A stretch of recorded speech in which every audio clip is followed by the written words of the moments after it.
Okay, come on.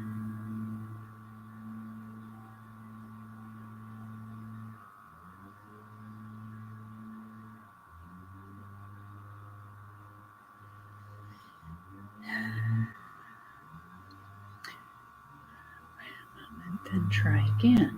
Jeez.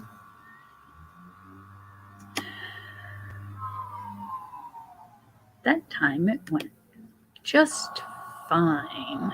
Hello, I'm Julie, aka Crap.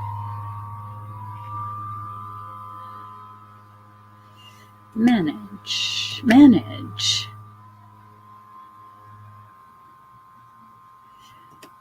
There we go. No, it's not made for kids. And start. Oh my goodness, hello. Welcome in, Dana.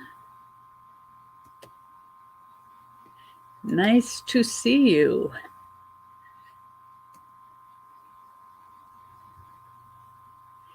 Yeah, I'm happy I'm getting them too.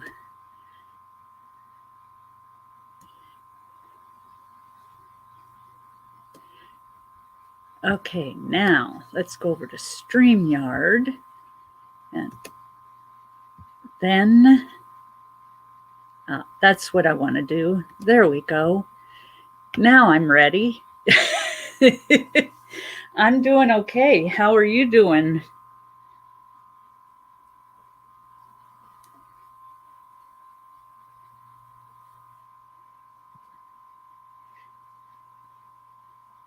I am working still on this blanket. And I've gotten this far already.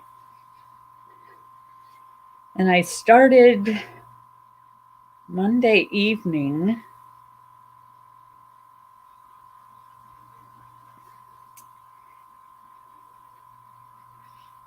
And I've got to fold this over. You're working on your shawl. Yeah, that shawl is beautiful. I love those colors together.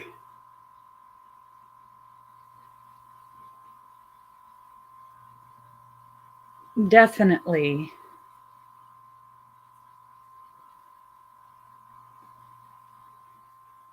And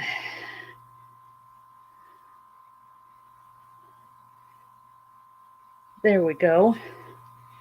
I'm using Scarfy. Yes. The mushroom colorway.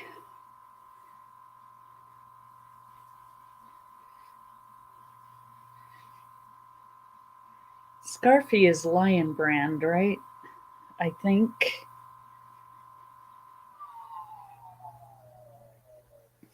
So, how are you doing today, Dana?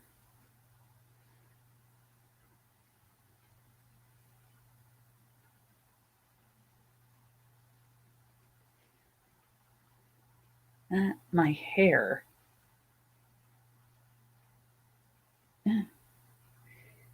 Even when I have it pulled back, it gets in everything. Boy, oh boy. And it's my gray hairs too.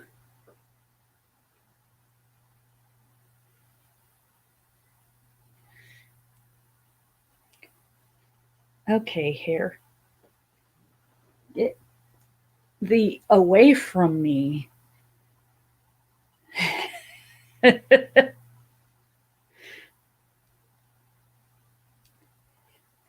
Oh, I know what I forgot to do. Here, copy to clipboard. There. And let's put this back up. Paste. There. And then pin. There we go.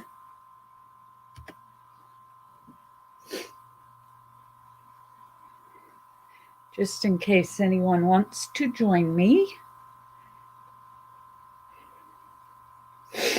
Up on the panel.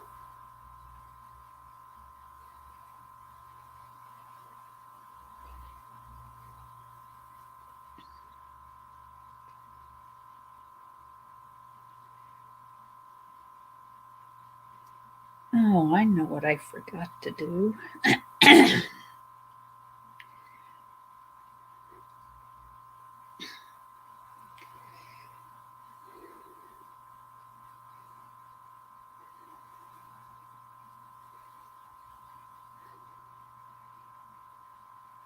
Boy, the bigger this thing gets, the harder it is to find a place to set the already finished part.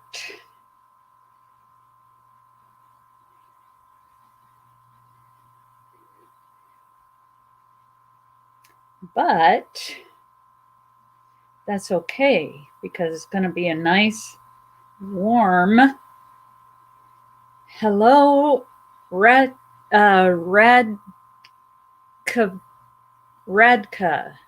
I think I said it right. How are you today, Radka?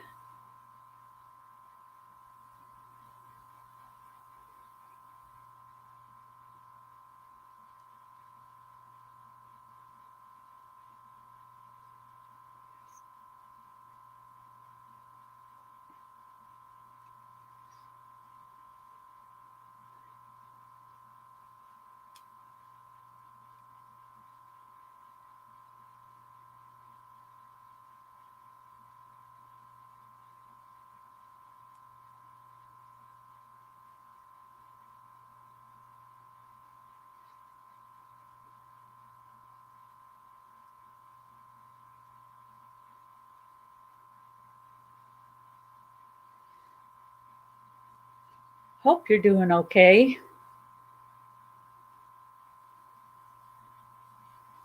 I think I'm working on something different than the last time you were on. I'm working on a blanket today.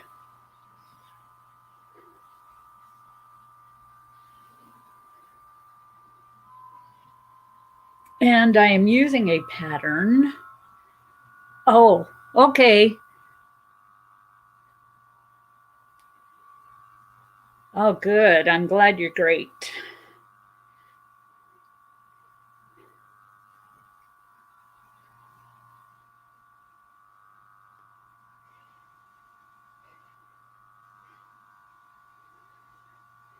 I am doing great also. How many hours did you go yesterday? I did once for 2 hours and then once for 2.5 hours. So that's 4.5.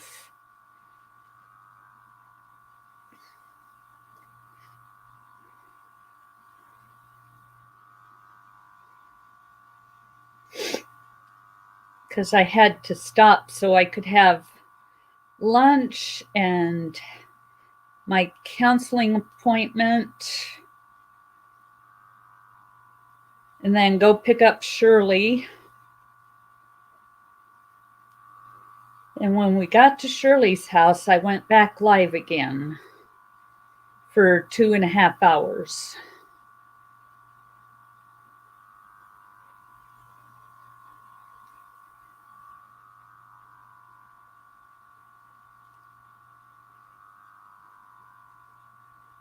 But today I do not have anywhere to go. So if I run out of yarn, I will have to go on to a new project.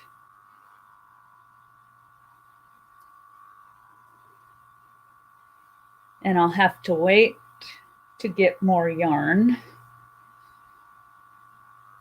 until the 25th of next month.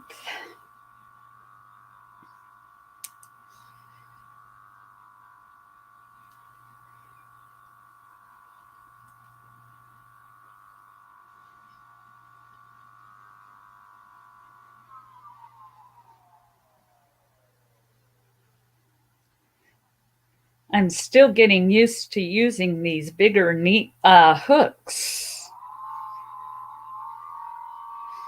This is a size 10 millimeter or an N.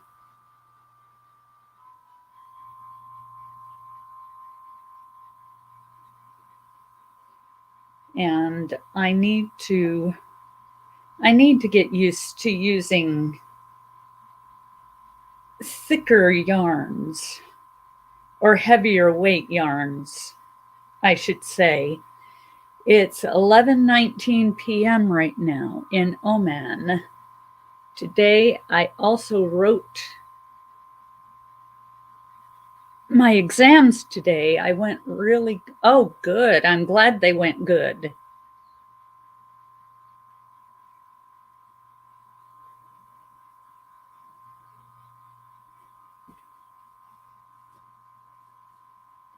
Okay, get off of my foot.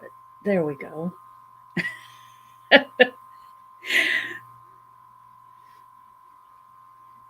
Okay, there we are.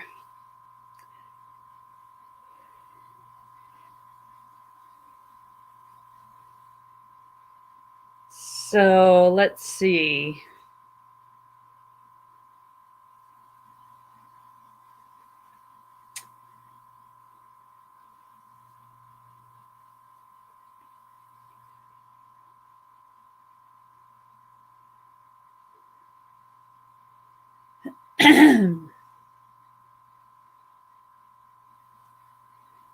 And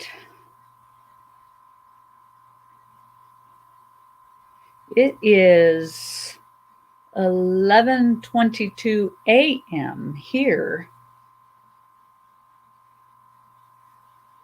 where I am.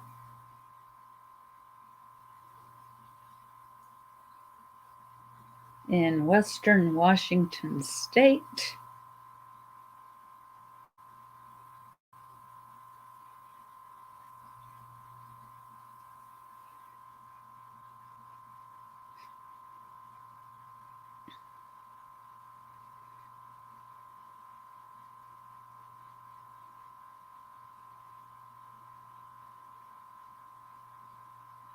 And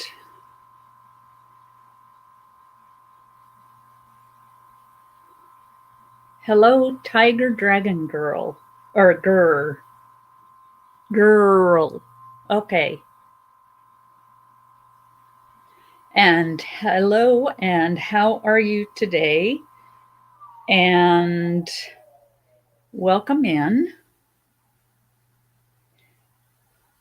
If you're not already subscribed, please, please, please subscribe and ring the bell and click on all so that you get notifications when I go live or when I upload a video, which I will do later today.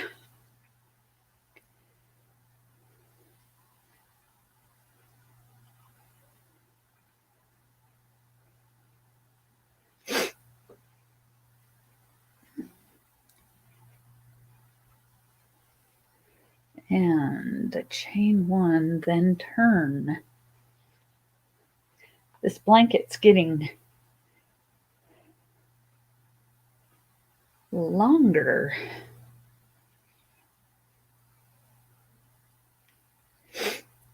Let's see, I'm happy to be here. How is your grandson? They're both doing good as far as I know. I haven't seen them since last Sunday. Not the Sunday we just had, but the one before it.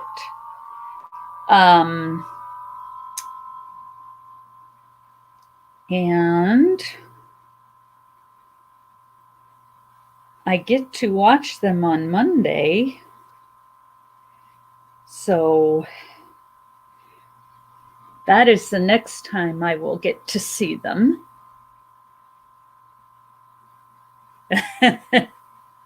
Thank you. I like them. I love them, even when they're being hard to get along with.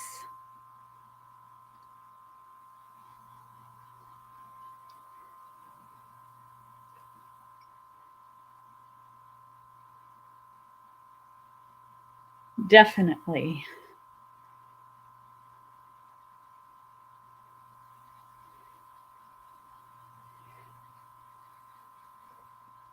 The oldest is going to turn 5 next month in February on the 16th.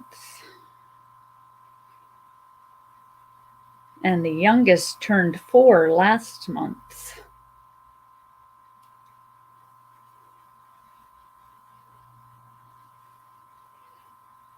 So they are growing up.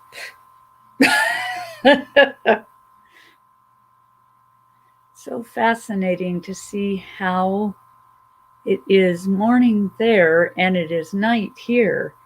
Yeah, it is. It's just a matter of where the sun is rising and where the moon is rising in the sky.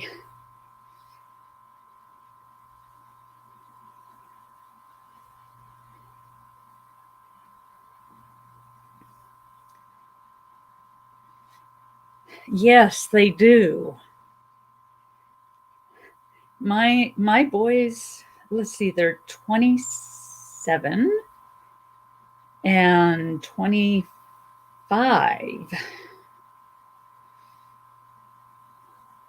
They do grow fast, let me tell you.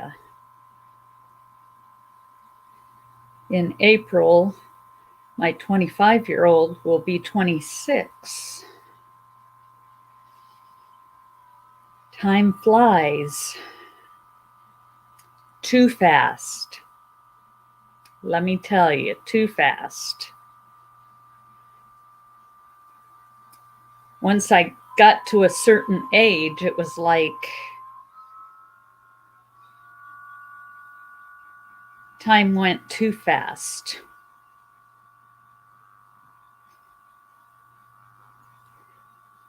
And it just seems to be going faster and faster. Even though there are always the same amount of hours in the day, same amount of seconds and minutes and everything,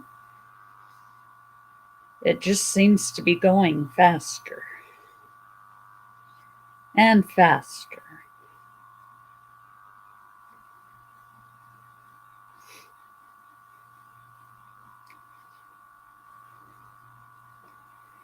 Definitely.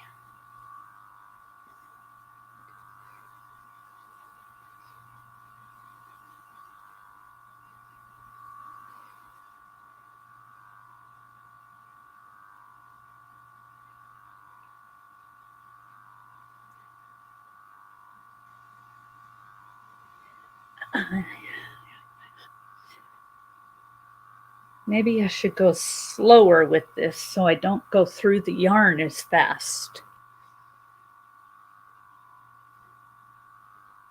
Because when I'm done with this yarn, I have to wait till the end of the month next month to get some more.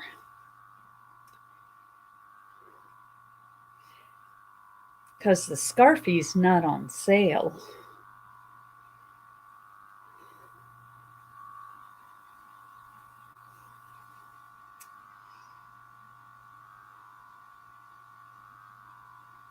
And it's like 10 or 10 something or something like that. Or is it 11 something?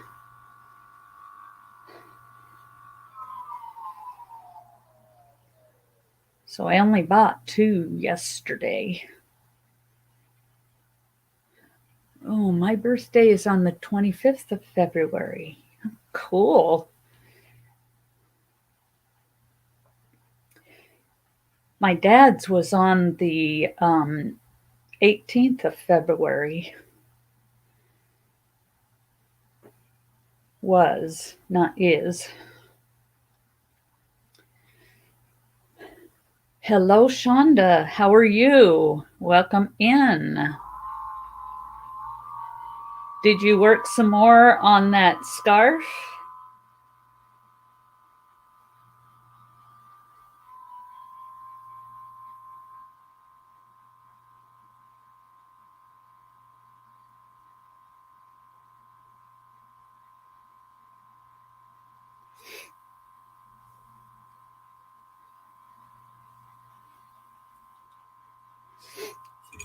Yep, wasn't near enough yarn.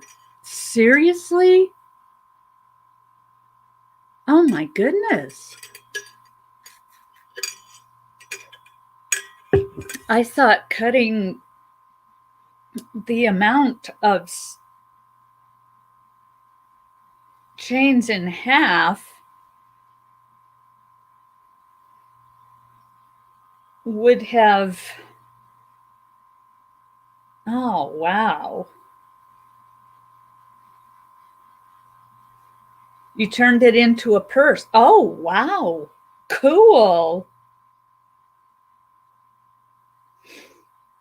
So the ends turned out good?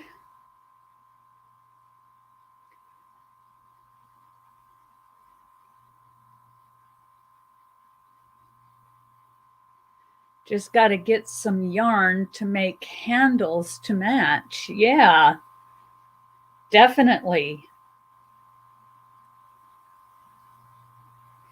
I've got some wood handles that I need to make a bag or a purse to go with.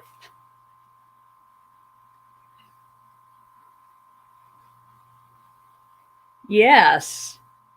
Hello, Nancy. How are you? Welcome in. Welcome, everybody.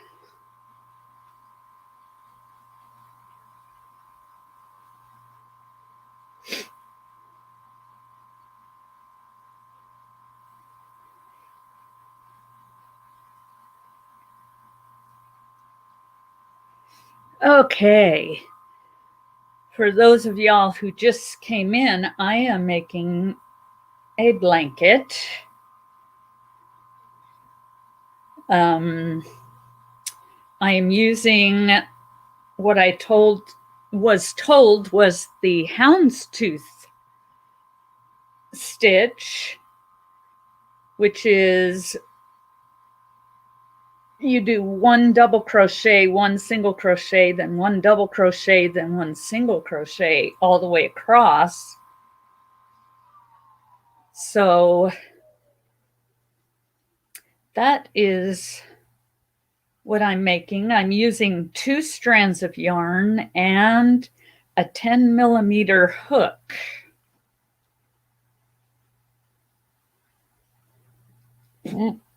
Excuse me.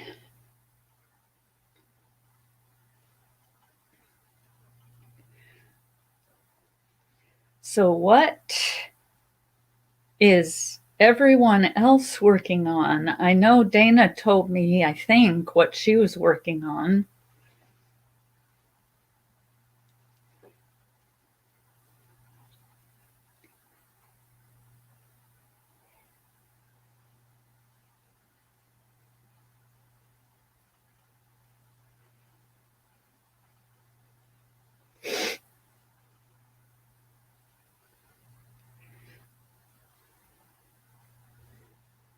I am working on a hat. Oh. Yeah, the last time I was on, I was working on this set here. It's a hat and cowl. This is the hat. And then the cowl. That's what I was working on the last time. Well, the time before last. Before I started the blanket. And Nancy is knitting a scarf, but decided it's going to be a cowl instead. Okay. That sounds like something I would do. Start making one thing and decide to change it. I was going to make that cowl a scarf. And now that I know I've had plenty of yarn, I could have made that a scarf and still had a hat. But I decided to change partway through to a cowl. It still turned out good as a cowl. I'm new to knitting. It got kind of wide as I went along. I'll sew it together. I'm pretty new to knitting too. I mean, I know how to do it, and I have made, I've only done one project, and that was a chemo do-rag that I made for a friend of mine's sister.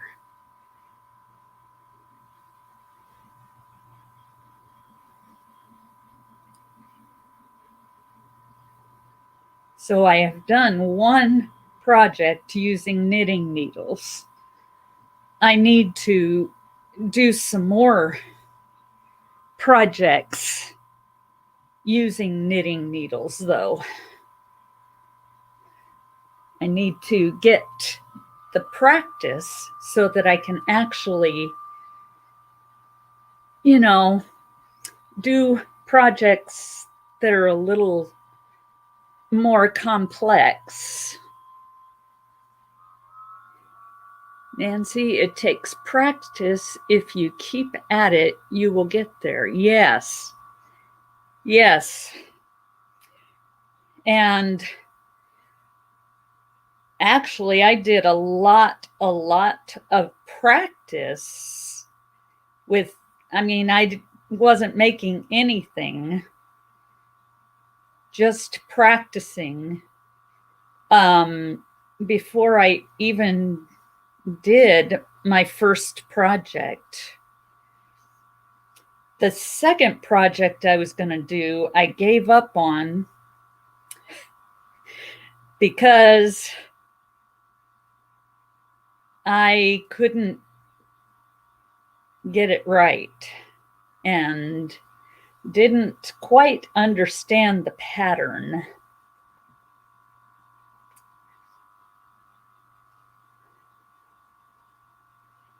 So I'm going to have to do, work on easy patterns before I do something more complex like that.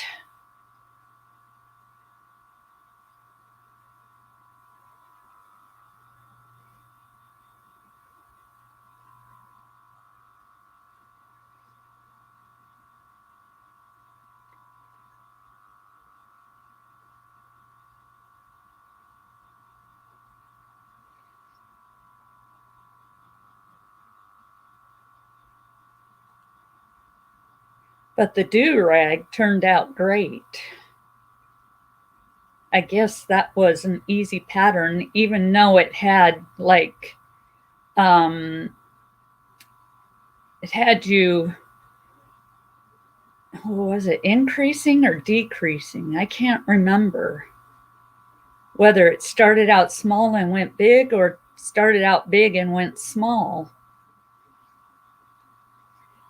Starting with small projects such as dishcloths is a good start. Yeah.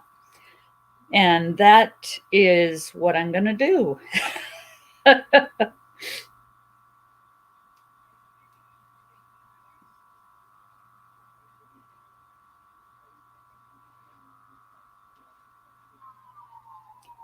because I want to get good at knitting also.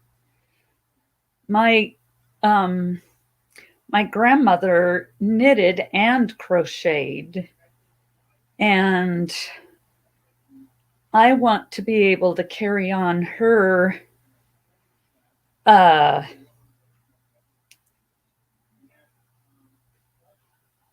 I don't know what you call it, legacy, you know. Um, so I need to practice more with knitting with needles. I knit with a loom real good. Um, I have no problems, and um,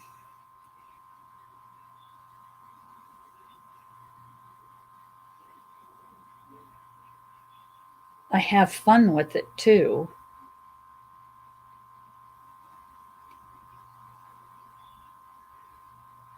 But I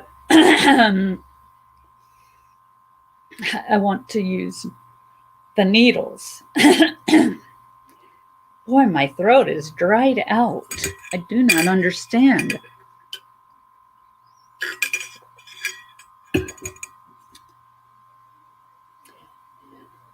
And if anyone would like to join me up on the panel, I have pinned the link to the chat.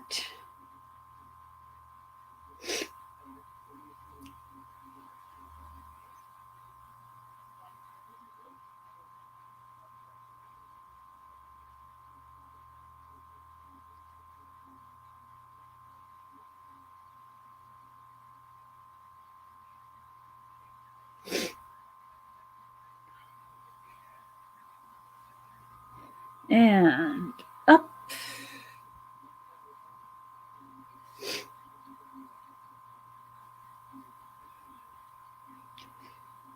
If you start with dishcloths, it will give you quicker results. Taking on a big project can be discouraging. Well, yeah, that's true. And I think that's why I gave up on that other one. Because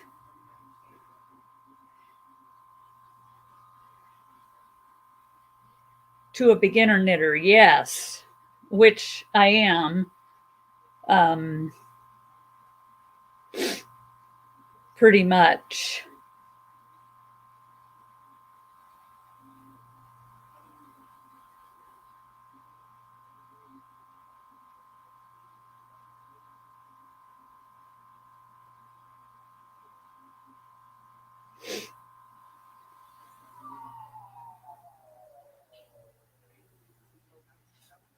Yes, I love knitting dishcloths.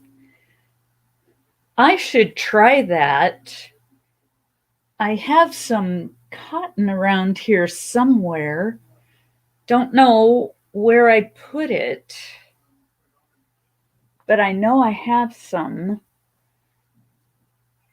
And I have some scrubby stuff. And I think I will knit some that I can use. I mean, I've already crocheted some that I use and that I gave to my mom to use. I think I'll knit some more for her too.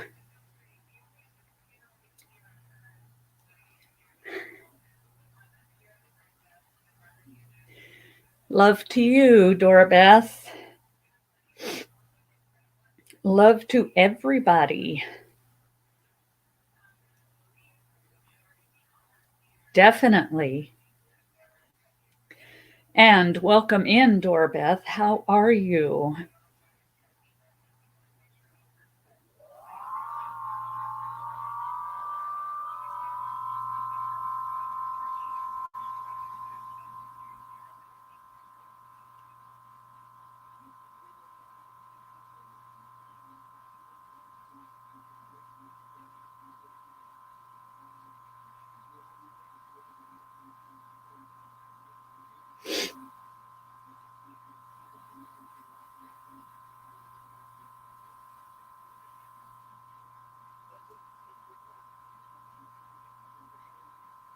Oh boy, what's that sound? The Twilight Zone? What sound? I know my heater just came on.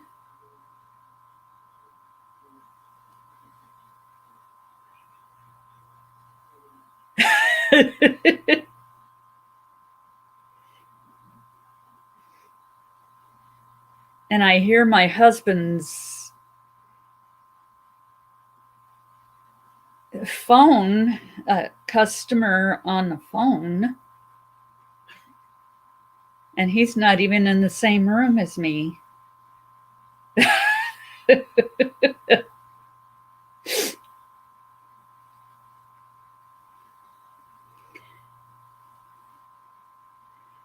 That might be it. Is it close to your recording device? The heater? No. But with as loud as it is, it doesn't need to be close.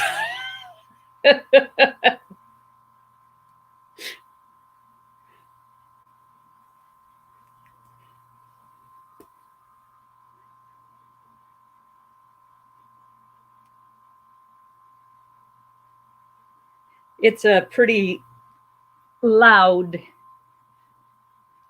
heater.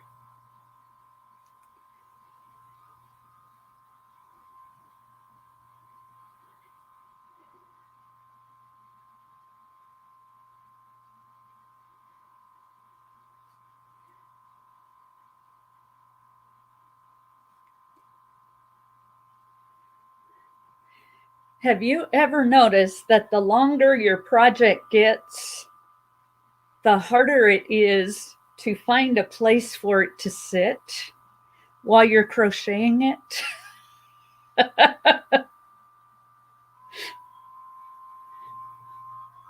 Okay, girl, I think it now sounds like when you are on a plane, the engine sound.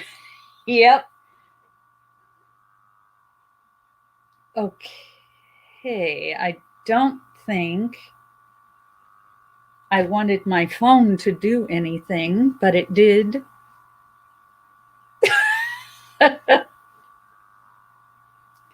That was kind of weird. Yeah.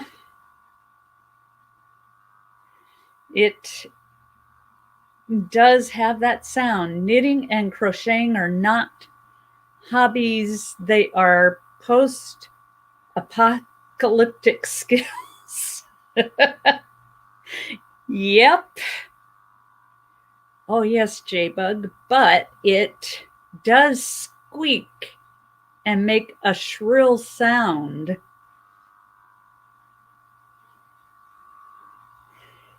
Yeah, I think it probably does sound like a shrill sound on the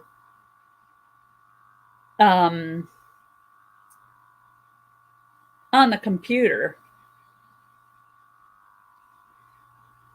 But I'm so used to it, it just doesn't even faze me.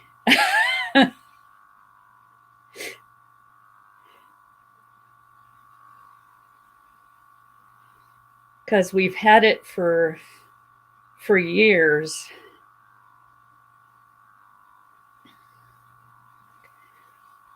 A long time.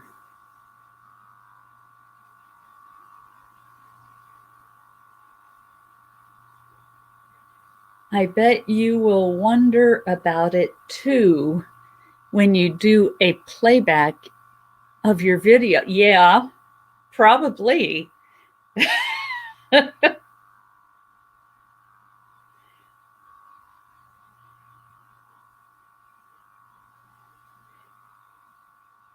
Probably, I'm sure.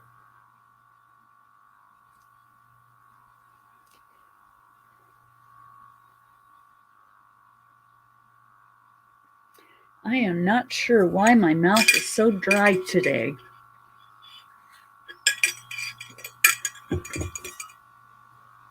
Okay, there we go. Okay, it just turned off and back on.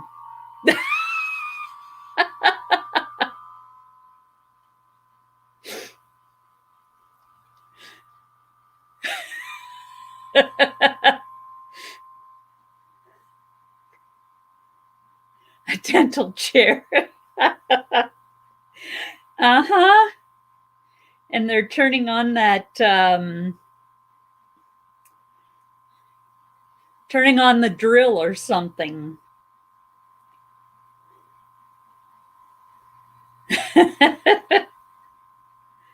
I'm casting off this cowl. I have leave to pick up my, oh, you have to pick up your grandson. Okay, in about 30 minutes. Okay.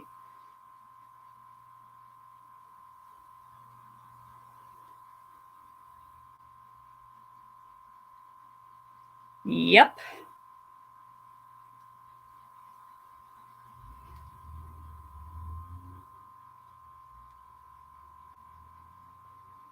What in heaven's name? I don't know how that got out there, but okay, that's better. Lucky Pants is hiding under a blanket. Oh, wow. I didn't even realize because I'm so used to it.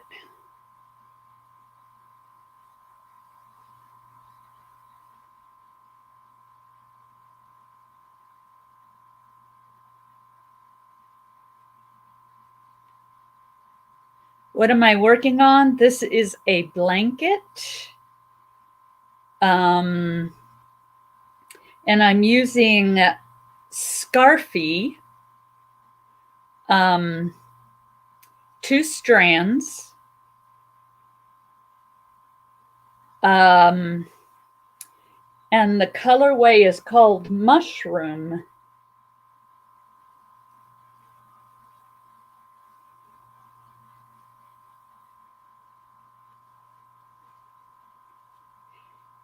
And it's pretty much a man blanket.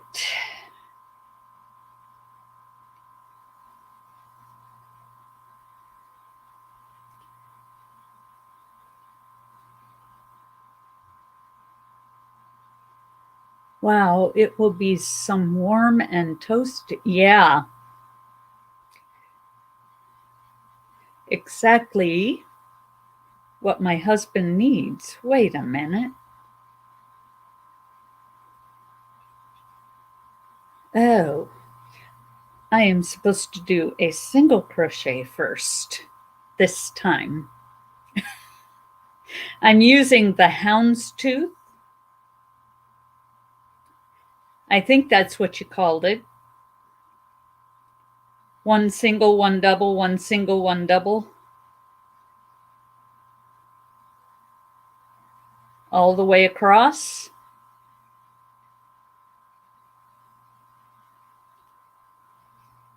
Pretty much following a pattern. But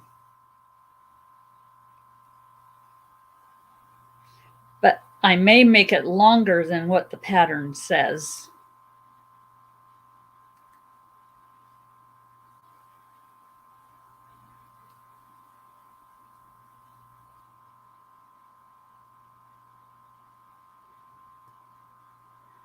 I love that pattern, and I am still working on my pink and gray houndstooth. Ah, is that a blanket? I can't remember what you were making with the pink and gray.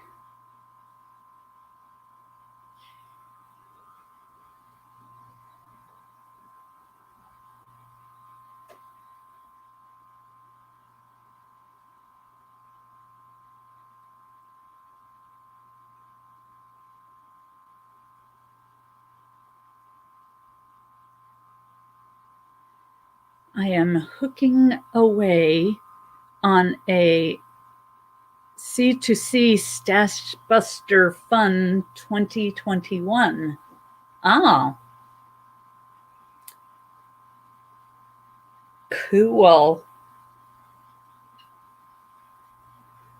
I think one of these days I'm going to do another corner to corner blanket. I did a baby blanket corner to corner.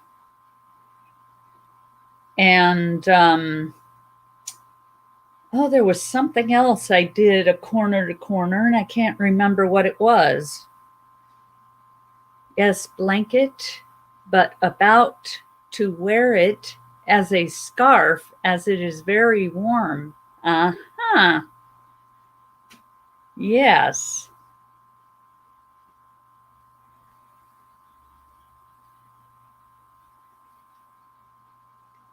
I'm using 2 strands of the scarfie and a 10 millimeter hook for this blanket.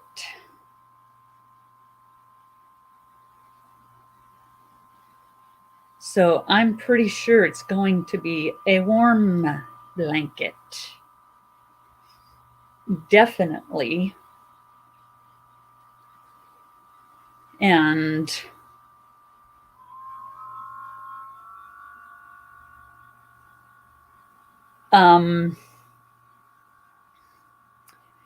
I run out of yarn, I need to wait until the 25th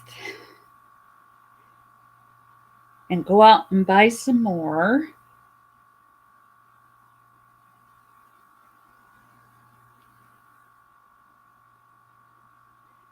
I tried doing a 10 stitch blanket once. It didn't work out too well. What is a 10 stitch blanket? With all the years I've been crocheting, and I don't know what that is.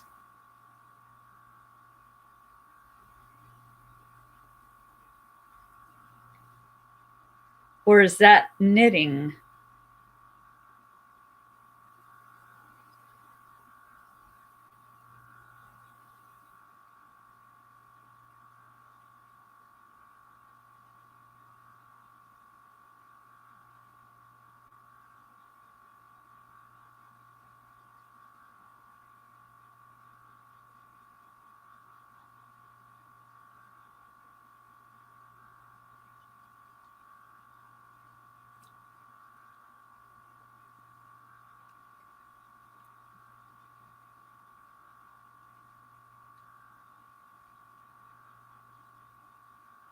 Oh, okay, it's knitting. And it looks pretty, but it is a bear to do. Oh, then I don't think I'll be doing it anytime soon. Since I'm still a beginner when it comes to knitting.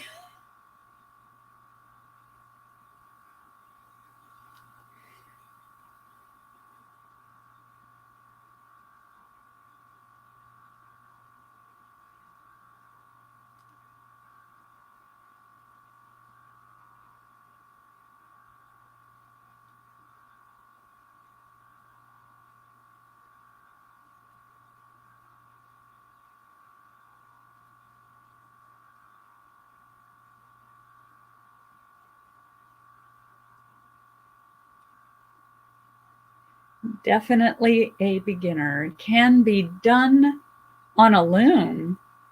It is much easier on a loom. Oh, okay. Working on videoing my daily devotion. Okay. We'll see you later then, Dorbeth.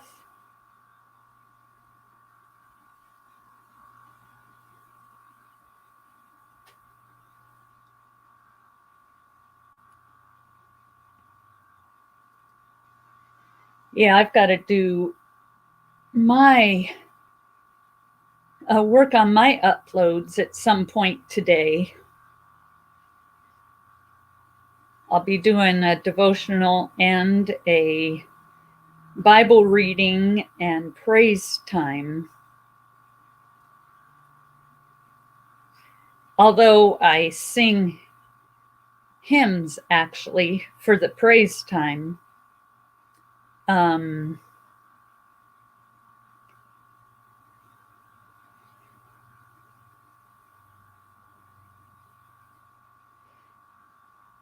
going to have to look up how to do it on a loom, because I have never done a 10 stitch or 12. What stitch is it? 10 stitch. I enjoy live streams. It's like hanging out with the cool kids. Yeah. I like live streams too. They're fun.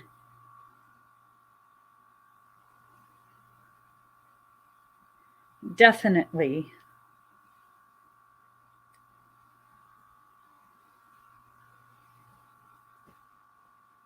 Whoops. Oh, well. Oh, excuse me. My goodness.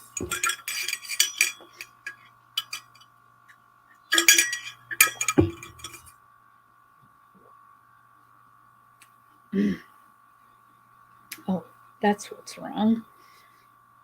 There we go. Yeah, I have fun doing them. When I first started them, it was like, well, I don't know what to say.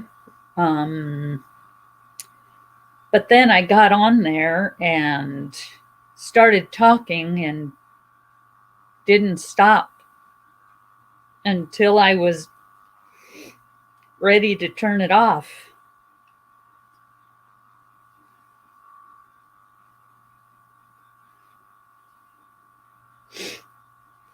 And learned a lot of new stuff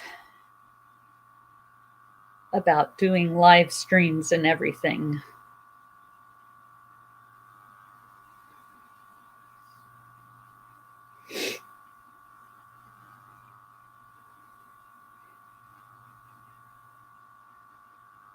But you never know until you do it.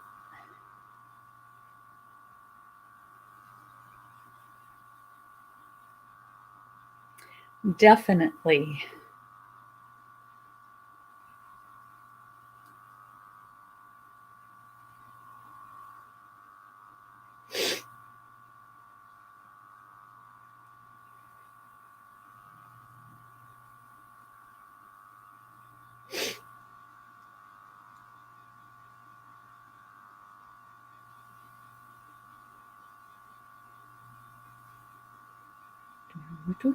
Oops, wait a minute. Don't do that one.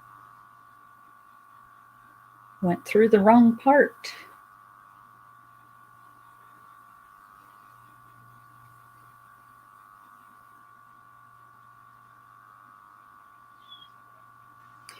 I'm learning to loosen up my stitches a little bit,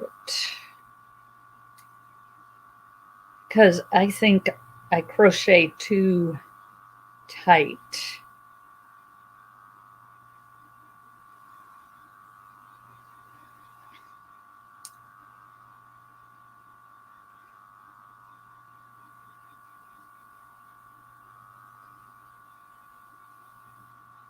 So, yeah.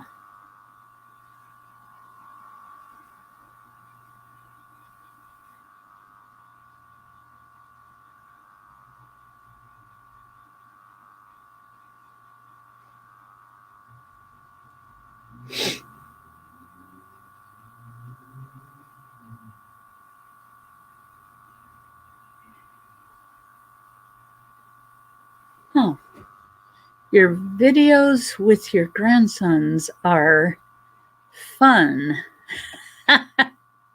Those boys are a hoot, yes.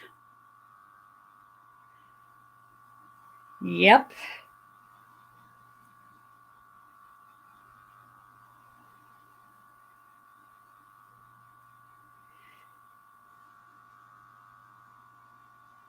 They sure are, let me tell you.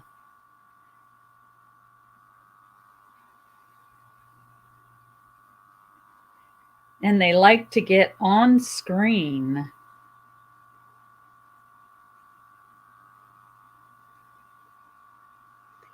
Definitely.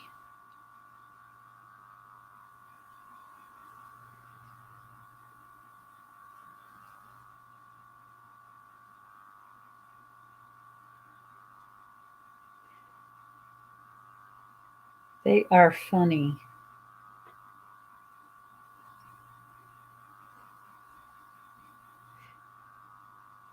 And they like to show off their toys too. I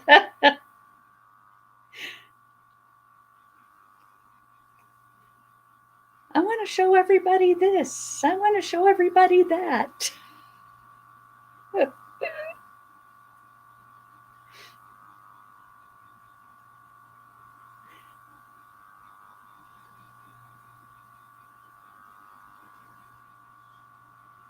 Yep.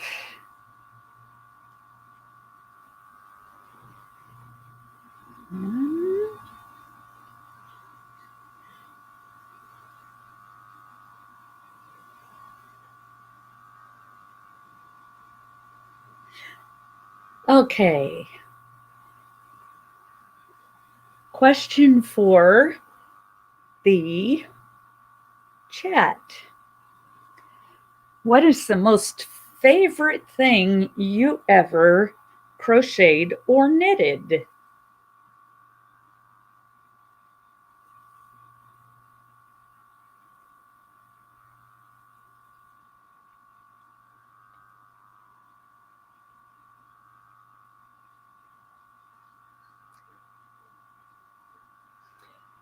For me, I would say it was the Pikachus I made for my great nieces and nephews and one of my grandsons one Christmas. Well, actually, I made teddy bears for my great nieces.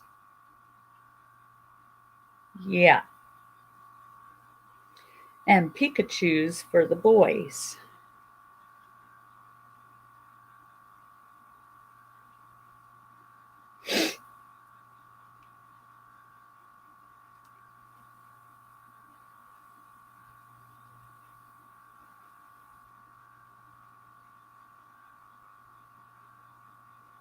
And that was when I learned to read crochet patterns.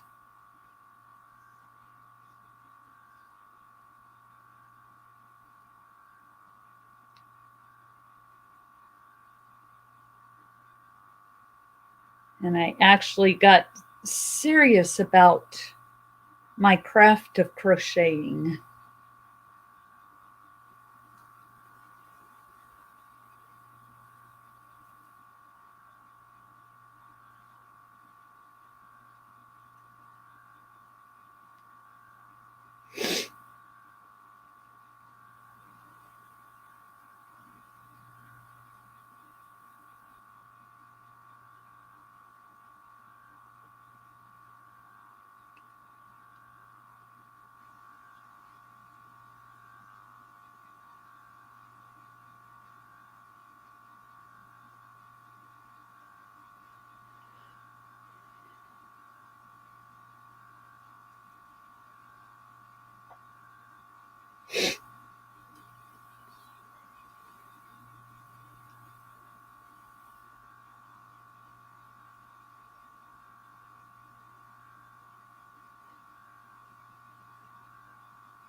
Pretty soon this blanket's going to be like, I'm going to be up here with it.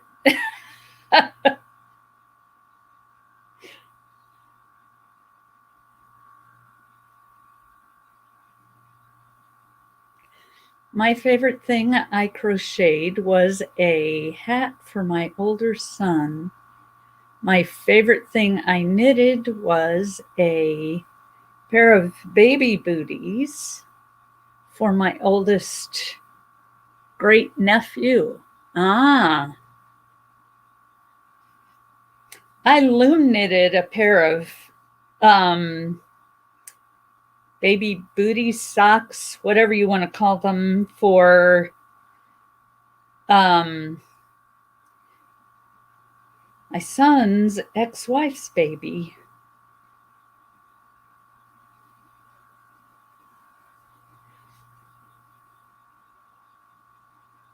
And a hat.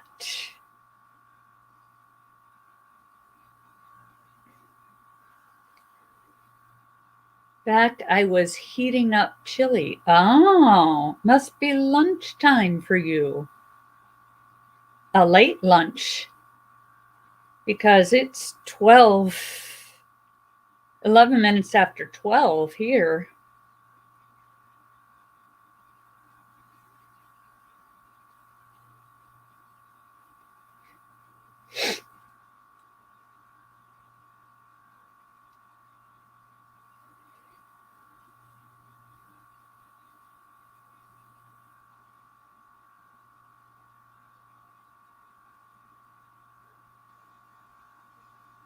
Haven't ate yet, and it's 3. Oh my goodness.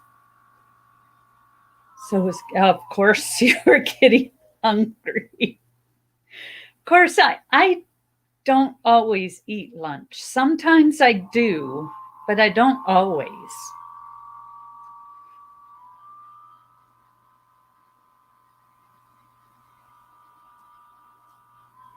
My favorite crochet project was a mosaic blanket. I have never tried a mosaic blanket.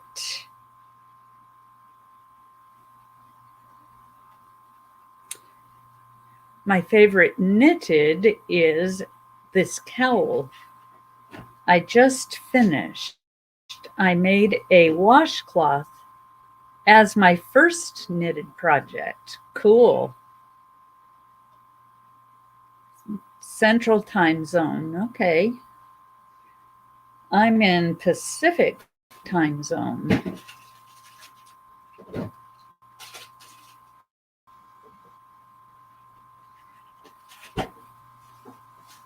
It's easier than it looks. Okay. You know what I want to do is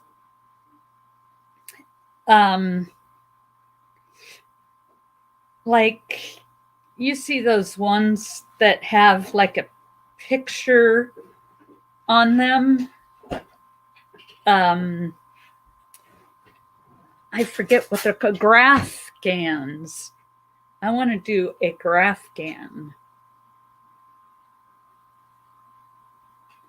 A real easy one.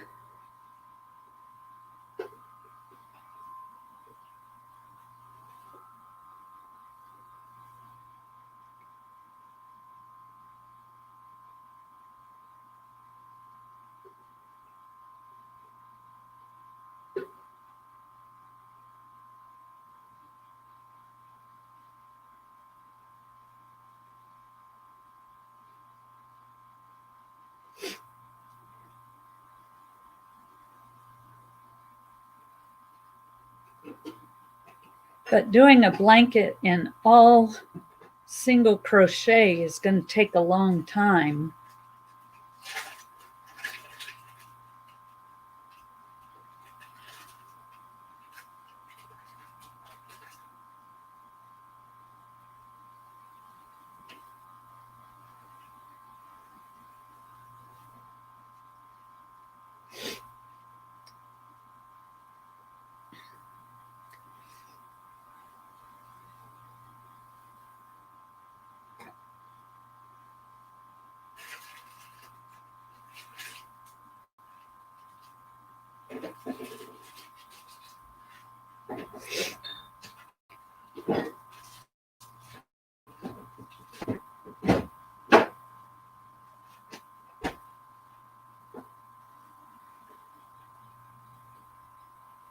Hello, hello.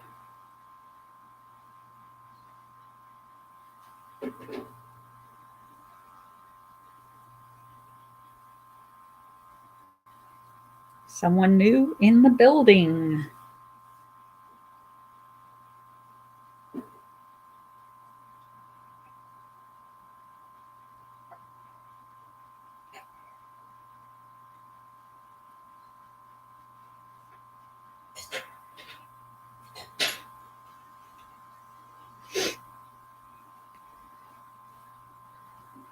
And what are you painting today?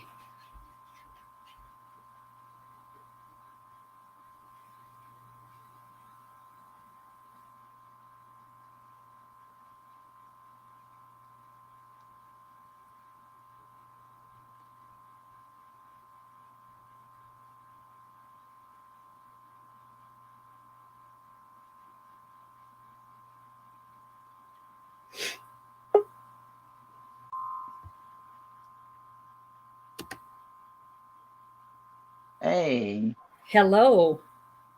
oh, well, I was painting dirt a few minutes ago, and I Yeah. was horse in a cabin, I believe, but then I started a new one, and I decided I wanted to go live, and then with no one coming on, and I had a little accident where I painted, so I was sitting on my stool, and somebody noticed I have tendonitis in my left knee. So I don't know if Oh. my knee got tangled up where I was sitting at, and when I went flying, and landed right on the floor. And when I Oh. landed, I was sitting like straight up on the floor. And after I got through, I was praying. When I prayed, I started praying hard. And I wasn't all that sore, just a little bit, but it didn't, hurt me, you know. Uh-huh. I'm just grateful I didn't, hit my head and anything. But I'm fine. Yeah. And there may have been some angels watching me then. Uh-huh. Definitely. They're taking care of me. So Definitely. I went live though last night though. And Oh, yeah. I don't know how long I stayed on, but I'm on that new plan. I'm on that $25 deal. So you can have Oh, the 10 people on the panel. yes. I was on it, and Heat Motivation happened to come up on my panel last night. So I got to see Heat Motivation and somebody else, Latanya, I believe it's her name, the real lady, Latanya. So I Yes. had her up on the panel, and then I had somebody else up on the panel. I don't know who it was, but Ah, I had pretty good, pretty good panel going on last night. good. Of course, my sister has to help me with when it comes, my tablet or something like that. My sister has to help me a lot of times. If I don't know how Uh-huh. to set something up, then she can help me with it. Yep. And it's like doing potholders. If I don't know how to take them off the loom, then my sister can help me with that kind of stuff. Yeah. I did it in school before. I made potholders in school, but they never Uh-huh. did teach me how to take them off the loom. And I was just sitting, Oh. just doing it in class. I'm like, back then I was small. I'm like, well, why didn't the teacher show me how to take them off the loom? Then that's supposed to be her job. Yeah. And it's like I said, like yesterday I was trying to learn how to do pottery, and that day in class, I don't know what I made. I must have made a mess. But pottery's not that easy to me. It's hard. I will paint pottery, Make pottery. but as far as making something, Hmm. I don't think I could. It's kind of messy, I think.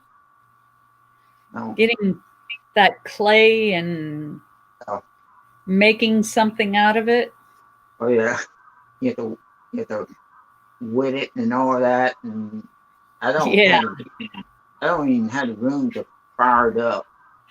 Right. I'm not firing it up. I don't have no some place where I can fire it up in anything like that. So Yeah. I don't do that. I'm like, oh, let's let some other people do some pottery then, but I'm not doing it. Just leave me out of it. I don't want to do that stuff. Right. Painting, it's a lot of fun. Yes, ma'am, it is. It's a lot of fun to do. Somebody asked me, said, have you taken painting classes? I said, yes, ma'am, I have. I took a lot of them when I was first getting started. Yeah. Took some at Mackel's stores. Did Uh-huh. took a class at the Mackel store, and that was a Right. lot of fun. And then I did it in a pottery type shop in a back room. Uh-huh. Now I was the only man there. I mean, it's okay though. How we all got along with one another, and Yeah. that made me feel good. My mom, but back then my mom just dropped me off, and when my mom dropped me off, then she would just leave me there, and then she would pick me up and bring me, take me back home, and Uh-huh. that went on for about a whole week. I had to Ah. be in painting classes all week that week. And I painted some really nice paintings. Oh, cool. Very nice paintings. Some of them took me close to an hour, 2 hours to do them in Yeah. class. But it's it's a lot of fun to do. I really enjoy doing that kind of stuff. Yeah. I like to paint things that are already um made, like the Mhm. pottery or um um I think the stuff that Noah's Ark thing that I painted Mhm. was plaster, I think. I I think don't think it was made of clay or anything like that. Um, but that was fun to paint. Mhm. Although next time I do something, I don't want to paint something so intricate. Yeah, some of that stuff pretty hard to do. Yes. So I had to take a. I went to a special. I went to high school, but then I went to another school where they teach you to. They can teach you a trade, how you can find a Yes. job and everything. A So trade school. yeah, yes, ma'am. So I went and I did woodwork at the school, and so every Valentine's Day I put a heart that I made for my mom, and uh, there was I was under adult supervision at the time Uh-huh. because the kind of stuff we had to use for this uh, heart was I had to use a saw, like a bandsaw, and I never used that kind of stuff before. So Oh, I was up around adult supervision, and then I got to he showed us how to do it and everything. It yeah. was pretty good. It's pretty cool. It's like a thick wood had to cut out, and then I think you call it shellac it, burn it a little bit. Ah, It's real pretty. I had uh, you know uh, put up there what I want to say. I love you, mom, or something like that. And I yeah. did that to my mom one year for Valentine's Day. Ah, kept it all these years. And then every every Valentine's Day roll around, I'll put that out, and it helps for me to remember her. Helps me to remember who my mom was. But my mom was Right. very special. My mom was very special to me. And then wasn't that easy cutting that stuff out of wood. It was very hard to do. And then I took a stapler and I stapled flowers on each corners of the heart. Oh. That part was kind of hard to do, but Yeah. I learned how to do it. But I don't have no play. I don't even do woodworking nowadays. I just do mostly art stuff like painting, that kind of stuff. Because I don't do anything else. I mean, I'll do adult coloring, that kind of stuff. That's always fun. Yeah. Teaching. I do that. It's fun. Gosh, I'll even get some kids' coloring books and color in them. Yeah. As long as I can color. Yeah. As long as you can color. Yes. Although I've got several coloring books that are for adults, so I don't need to get the kids coloring books and color in them.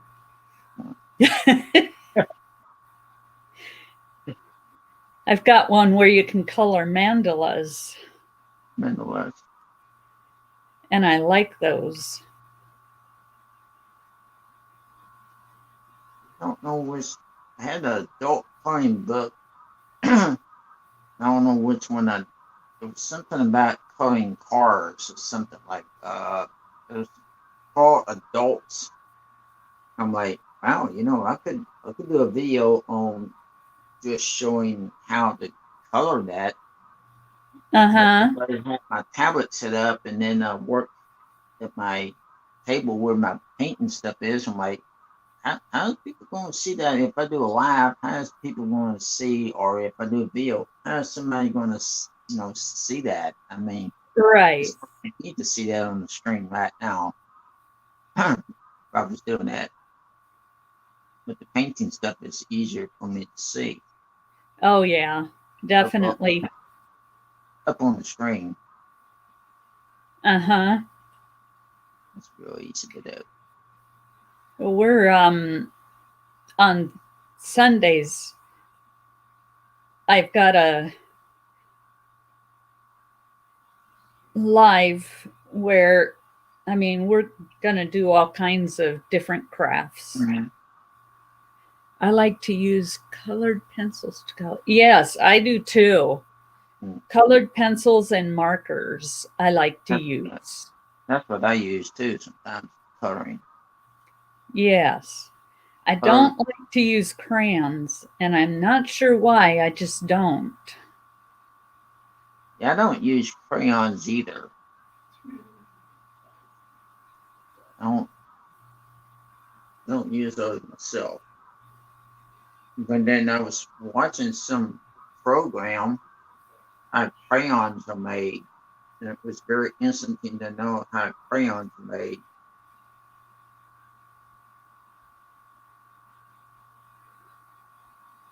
I learned a lot by just knowing how they make crayons. Yeah.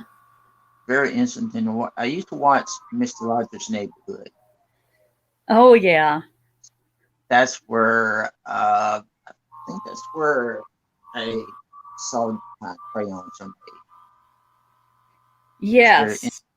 Yes, it is. To watch him. That was an interesting show. Oh yes, ma'am. I have his tape DVDs, CDs, DVDs, and I Uh-huh. still watch him. Yeah. He's That a would be a very neat thing to have. I mean, because, you know, my grandkids could watch it and learn while they were watching. Yeah, I like those puppets he had on those shows. Yeah. Those puppets were funny looking because it kind of reminded me. I used to do children's church at my church Uh-huh. right here too, and so I would take my puppets there and do use the puppets during children's church, and they would children just they love all that kind of stuff. They love me to they love to Uh-huh. see the puppets like that. And vacation Right. Bible school, you know, if you taking puppets to a church or something, they love all that kind of stuff. They do. Kids love the puppets. Yep. Definitely. I was doing a Mr. Rogers, he was a puppeteer, wasn't he? He yes, he was, was. I thought so. He had someone his shows where he was operating puppets, or he was showing his viewers uh, the puppets that he used on his show, Uh-huh. the king and the queen. Uh, Forget which ones else he used on there. Like, wow, I wouldn't mind being on his show using puppets like that. I thought that pretty neat looking. Yeah. Yeah, I liked watching his show. I I did probably too. would have watched it even without kids being around. Right.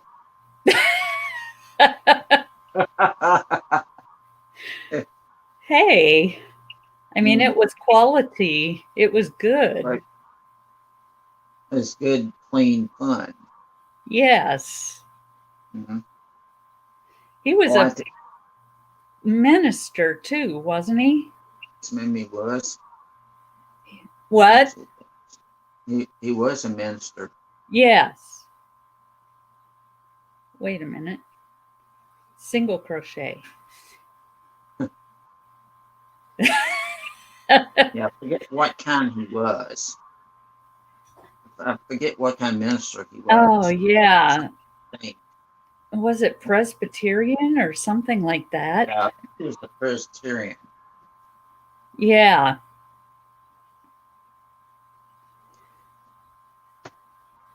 And that, I mean, you know, they're not going to teach kids something terrible Right. because I wouldn't want to do that. right.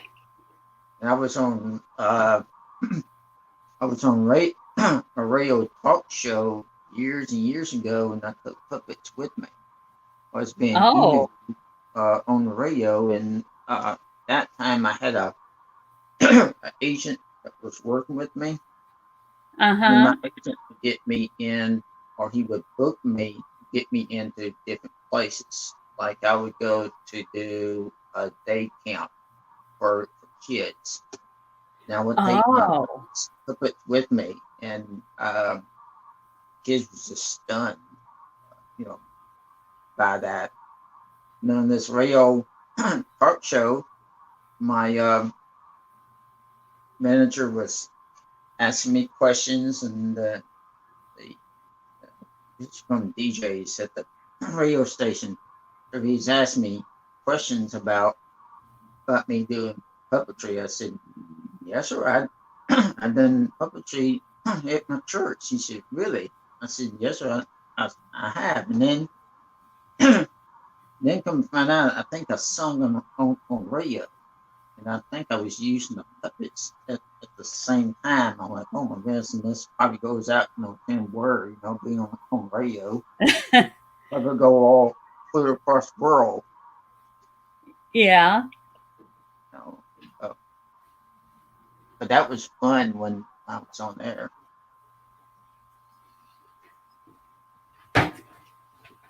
You're taking your screen with you? You got your stuff while you're working. Okay.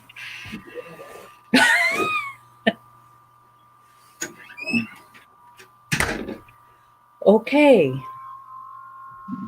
My husband's headed out the door. Apparently he needs his big screen. He's a computer tech. Oh. And he he fixes computers and networks and all that jazz. He took his big monitor out with him. I mean, it's almost as big as a big TV. Right.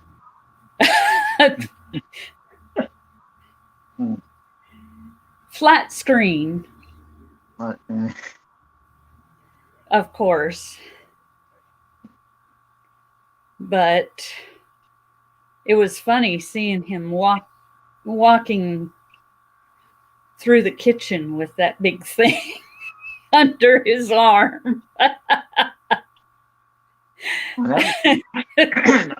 That was kind of like my mom. My mom used to get real tickled if I'm walking to get to the garage after I do a painting. I would have hang in my arms, and she'd be sitting there in her recliner. She said, "Mark," I said, "Yes, ma'am." She said, "Son," she said, "don't get rid of that painting." She said, "I want that painting." She said, "Don't get rid of that painting." I said, "I'm just putting it in the garage to dry, Mom." I said, "I'm not going to get rid of it." She said, "Please don't." She said, "I love that painting." But it being that, she loved it. Yeah.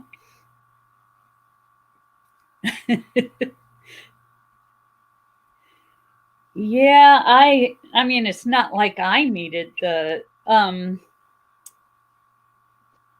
monitor, but Right. I thought it was his monitor at home. Mm-hmm. And I'm wondering why he's taking it for work. Taking it to work. Yes. Mm-hmm. And he got all dressed in his work clothes. Mm-hmm. He was working from home, so I don't know what he's doing. Maybe going to see a customer and he needs the screen to do whatever it is he's doing. Mm-hmm. I don't know.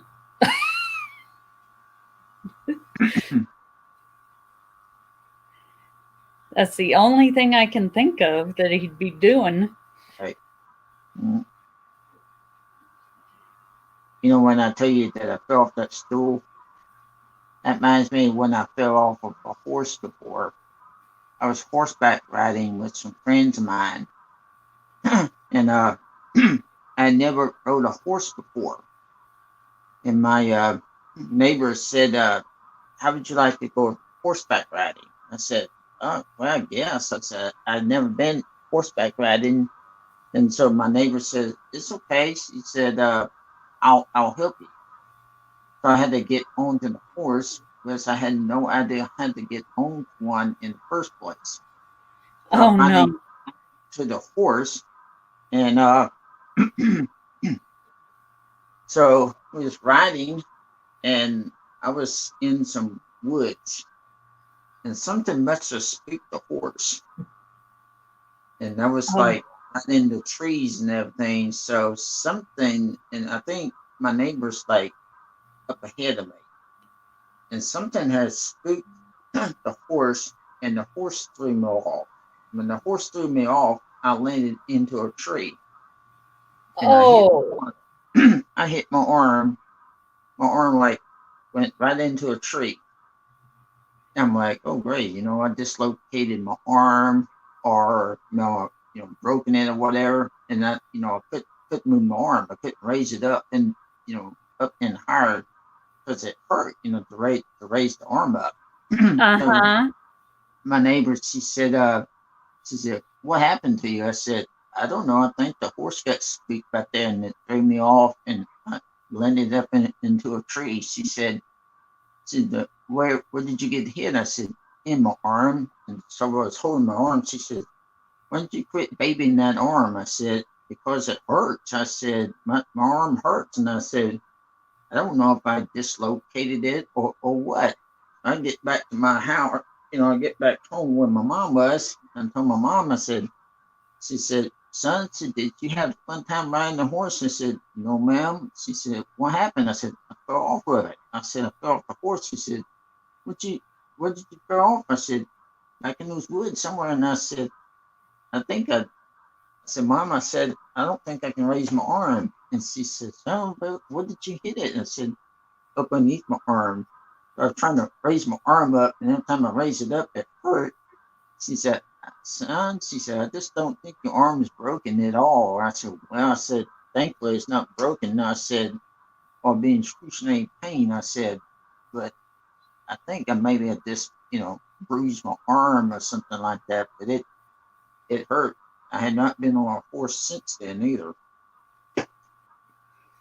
Oh. I haven't been back on that horse.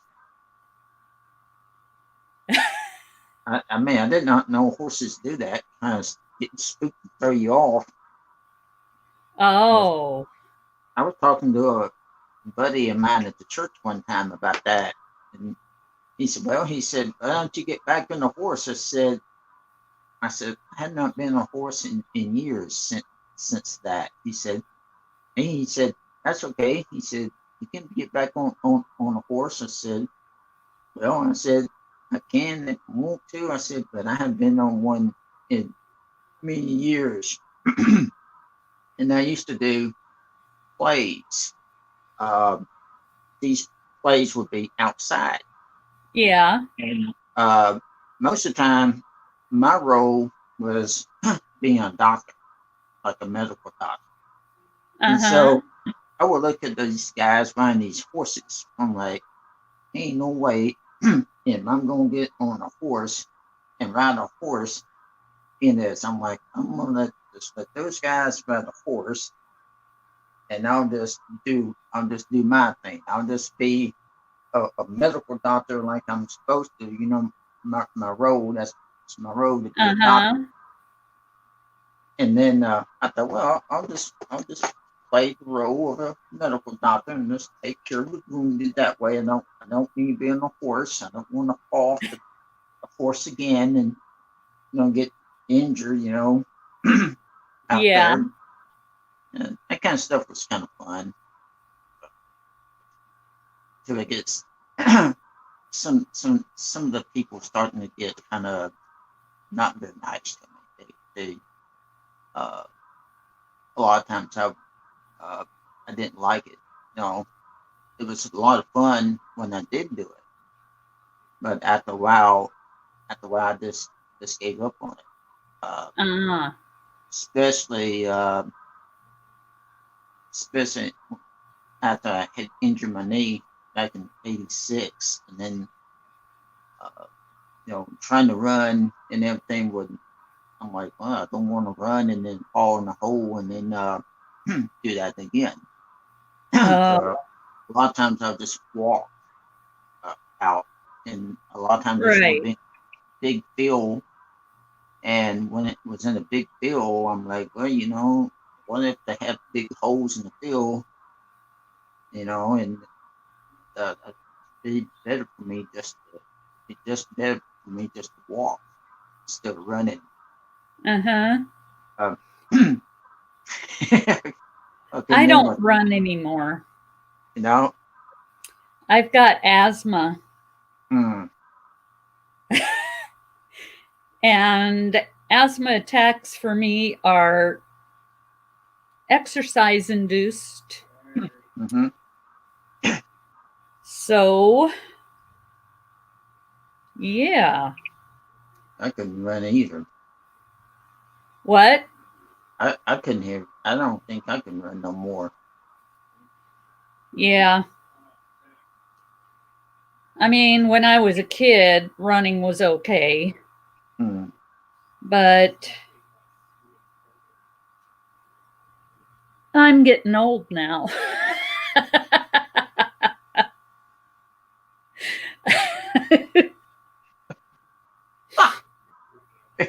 No. My body is. Oh, you're back. Yeah. I think I'm kind of like that myself. I'm still young, but my body's getting like that too. My body feels like my age. But the rest of me Mm. is still young. Young. Yep.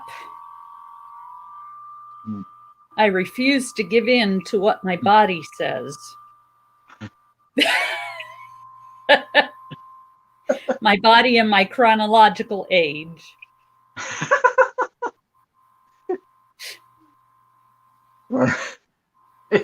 Age. Oh, dude, that was funny. Oh,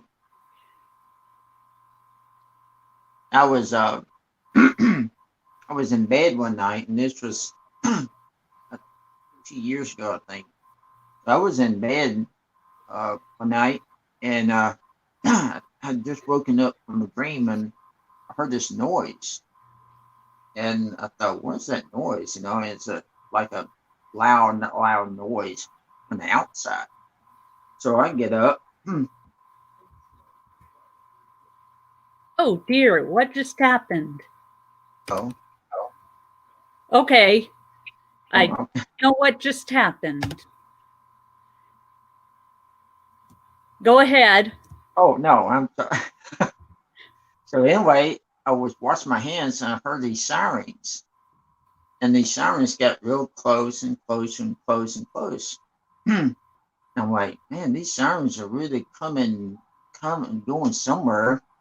And it's like, I don't know, 5:30 in the morning.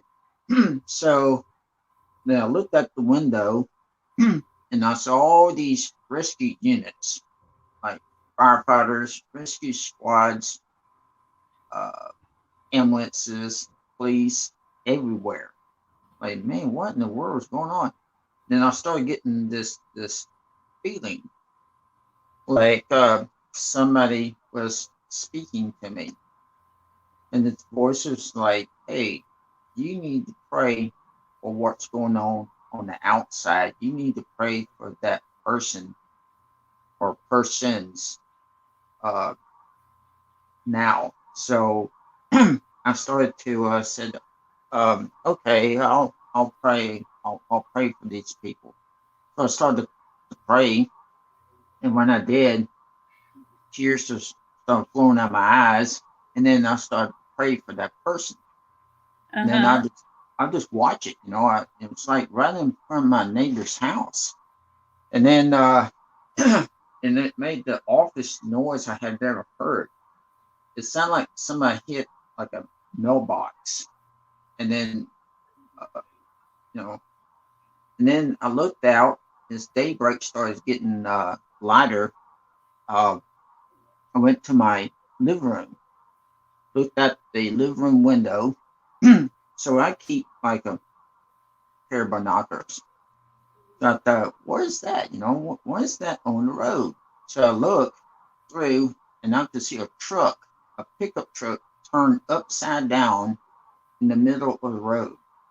And Oh. there was like, firefighters, and at that time, I was thinking, okay, well, I'm gonna hear the helicopter here in a few minutes. I'm gonna hear one of these emergency medical helicopters, or next I'm gonna hear them using the jaws, to get the person out of the vehicle. Oh So my goodness. I didn't hear neither one of them. I didn't hear the jaws. I didn't hear the helicopter. So I got through praying for that person in that truck. But when daybreak came, not only did I see all of that, but I saw K9 units. And when I saw the K9s, I thought, uh-oh, this is not good. And I saw this it was a beautiful dog I've ever seen. Real pretty dog. And the officer who had the dog was making the dog walk around on the other side. I'm like, what happened to the person in the truck? Did they take that person to the hospital? Or is that person still inside the truck? And so you can see that the truck was totally upside down. There was like tools laying everywhere. And they had the dog up, going around the truck, up in the truck, sniffing, like in the back of the truck. I'm like, ooh, man, I thought that's Looking not for good at all. drugs?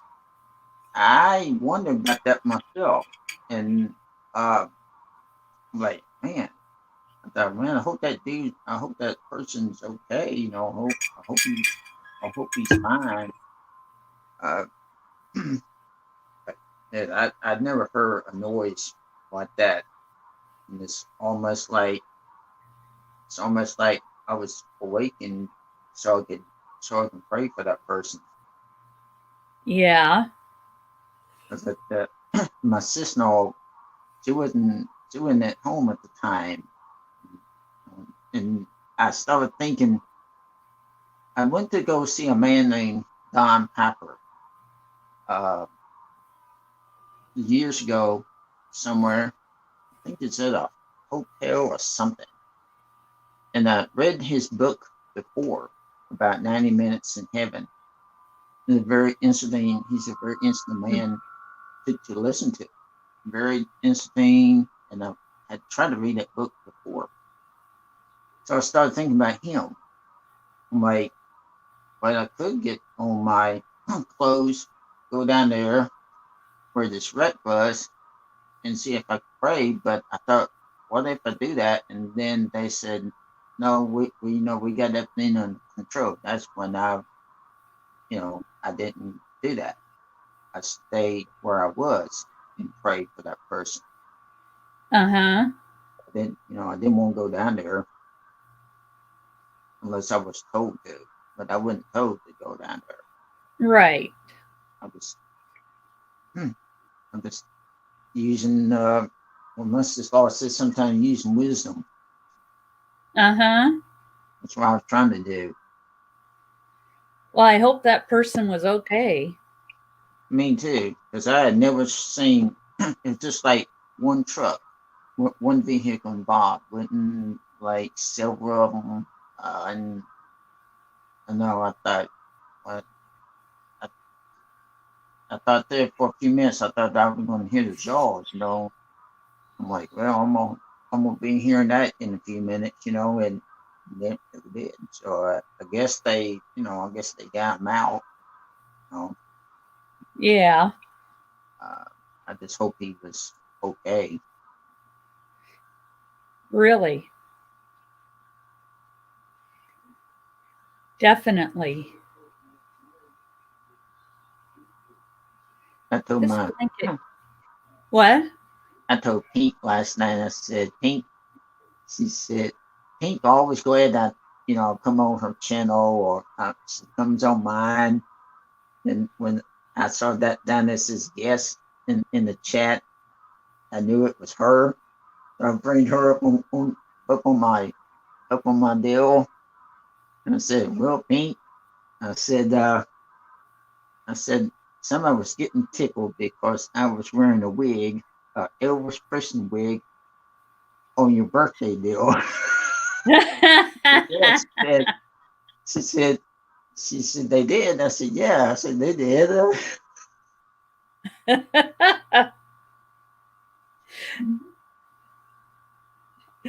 Oh, wow. She likes me. Yep.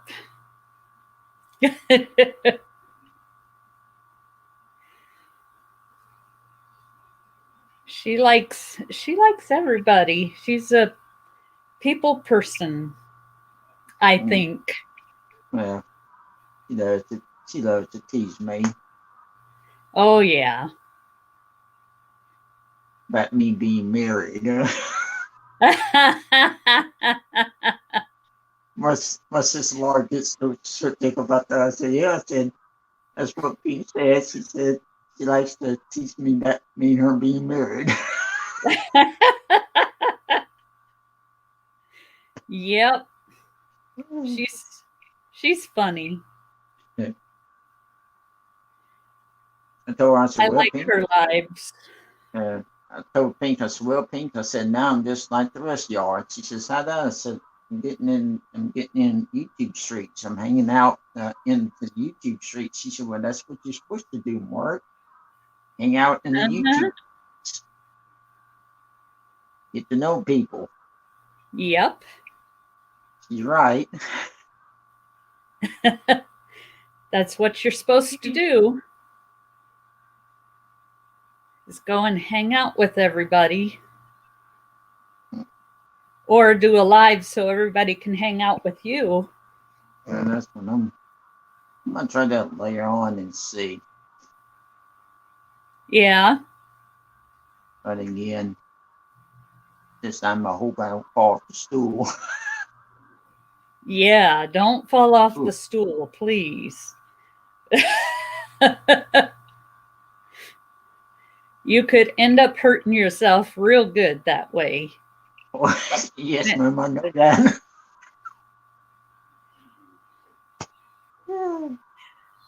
Yep. Then when I had to call my brother, come over here, and sometimes he might be working on a sermon or something. I don't want to disturb my brother by calling him, say, hey, can you come over here and fell off the stool?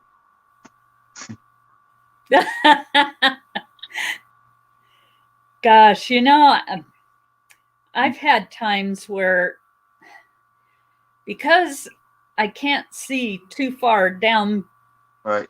when I'm looking forward, I run into things and I trip over things and that kind of stuff.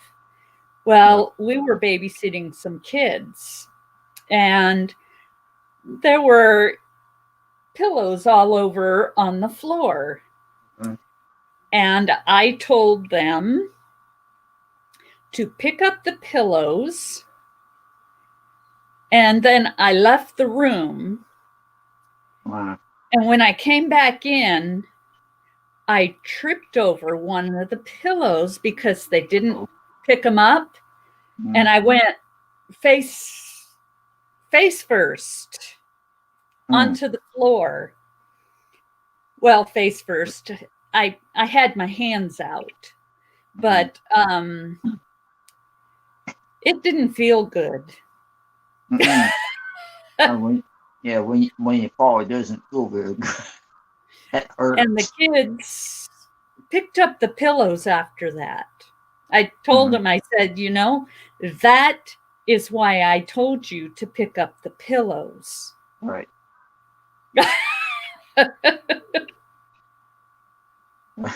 I think your Christian said toys. I thought, oh no. That could be worse. All the toys. Yeah. That could have been really bad. I mean, because we've got a small living room, so it's not like I could have hit my head on something, I could have really, really hurt myself. And I was telling you, I was in these play type things outside. So then one time was I was doing it, and of course I was I'm playing these people's dock or whatever. That's not what I really do. Just the kind of role I had. So I was out playing one day with a different group, and so I was being their medical doctor, And so after they get wounded or whatever, I'm supposed to take care of them. Well, half the time they'll make me laugh, especially kids, older kids, and older kids gonna make me laugh. And so I ran up there and everything. I said, "Hey," I said, "where you at? What part of you shot at?" He said, "Oh, I shot at my foot." He said, "Are you a real doctor?" I said, "No, I'm but 10." He said, "Well, I need a real one." And I always thought about that crazy show called Sanford's Son, when they said, "Oh yeah," he said, on Mondays and Fridays I'm a doctor, other days work in the post office." But I also told this old boy, I said, when he said, "I need a real doctor," I said, "Well, I'm a doctor only on Saturdays and Sundays. Otherwise, I work as an artist." But I didn't think about that in time. But this, he wasn't going to let me. He wasn't going to let me work on him at all. Oh.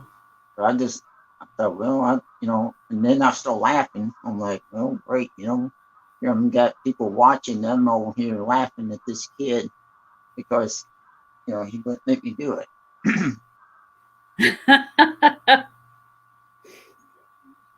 So he really did shoot himself in the foot? No, it's just pretend.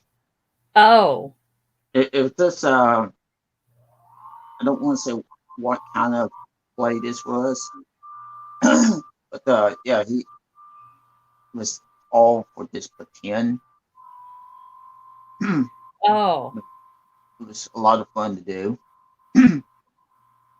Yeah. The church stuff is what I did like to do. Doing plays in the church when I was going. Uh-huh. And I did the communion. We did the church the communion deal. So I played one of the disciples, and I played myself as one of the disciples. And they would have little stuff to eat there, and they would have like grapes and bread and all that kind of stuff. And I'm trying not to look at the audience, and I'm trying not to look at people at the church, playing in that, because I thought, well, if I look at them, I might start laughing, and then that wouldn't, be very good. And then we was all sitting at the table, and someone would drop a grape like down on the floor. Yeah. I not look over and see somebody laughing, to almost start laughing myself. I didn't have no lines to say much. Off and on, I have lines to say, but it was a lot of fun to do. I mean, I enjoy doing that kind of stuff. I enjoy being in the living activity.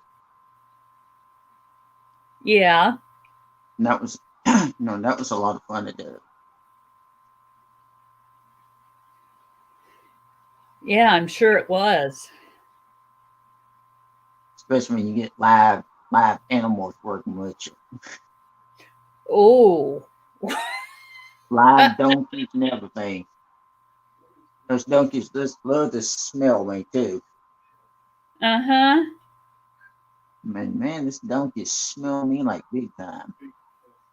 And they feed that donkey like cookies. I'm like, seriously, you're gonna feed this donkey cookies, and here we're gonna be, spectators gonna be watching this. And I'm like, I hope this donkey don't have any problems, while we're out there. And a lot of times I'll hear it, making that noise like they make. And then I'm playing Joseph at one time or another, and I had to stay out there until the scene was over. I had to stay out there the whole time playing Joseph. If I'm playing one of the wise men, then I didn't have to stay out there as long. Then I could go back inside a church and get something like cookies, hot chocolate, that kind of stuff, and then wait and then go back out there. The second scene, or the third scene, but being Joseph, I had to stay out there. Oh. I had no lines to say. It was all on a tape. It's very it's very interesting to do that.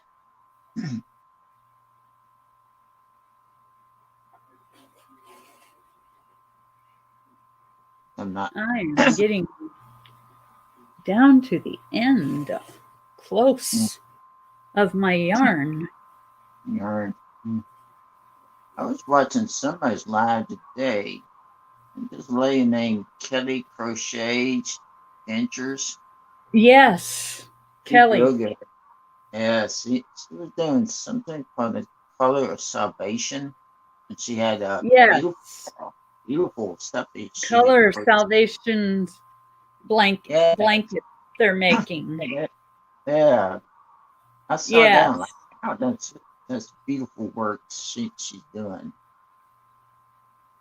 Yeah, definitely.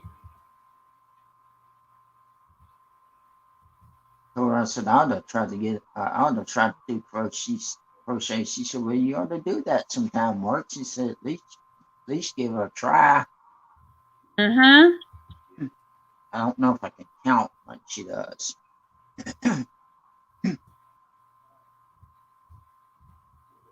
Yeah. It's kind of hard to be counting.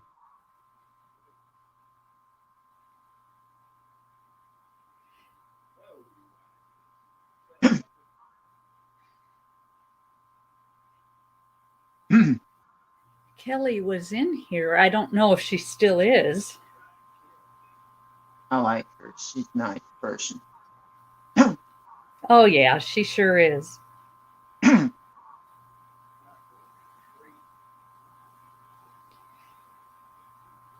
And all of you out there, if you're not subscribed to Kelly, go subscribe. She is a neat young lady.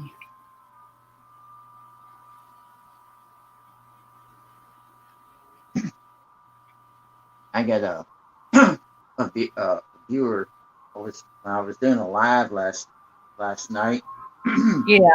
Somebody raided me. It was Pink. Pink raided me, but before Pink raided me, somebody else came in the, I would say, building, and so I saw somebody come on in that I noticed, and they said they got 7 inches of snow out where they are. 7 inches of snow, I think.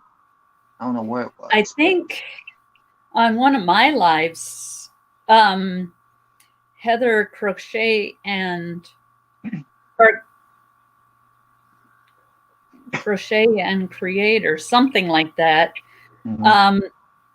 She said that their total snow was 14 inches, or was it 13? Yeah, that's a lot. Yes, ma'am, it is. I only seen like a foot of snow in my lifetime. Yeah.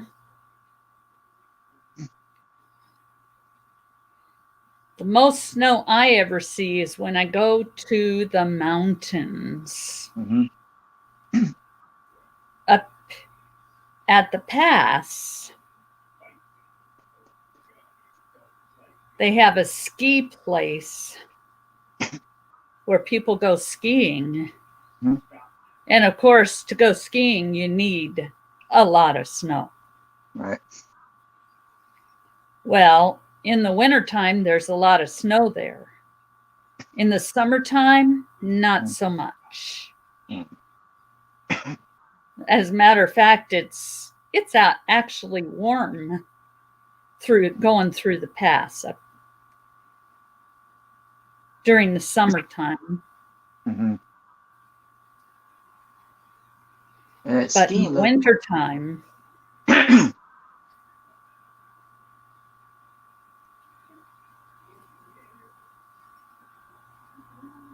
like a lot I've of fun got to an do. itchy eye. What was that? Skiing looks like a lot of fun to do, but I don't know if I could do it. I've been skiing twice in my entire life. Mm-hmm. It was a lot of fun, but I didn't know what the heck I was doing. That'd be me. Or should I say what in the ham sandwich I was doing?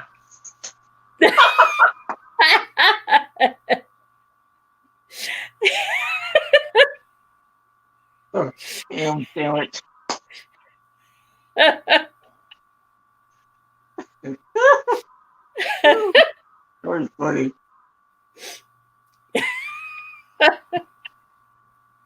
On the ham sandwich.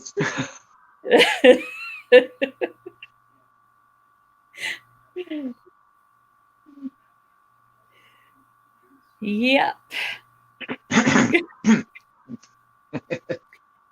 I couldn't ski like everyone else where they go back and forth like that.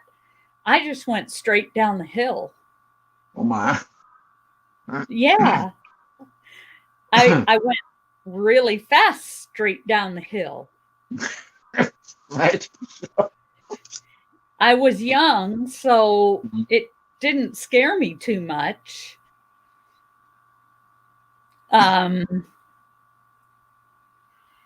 Walking your doggies. Ah. Wait a minute. Okay. How did I get off? Where did I get off?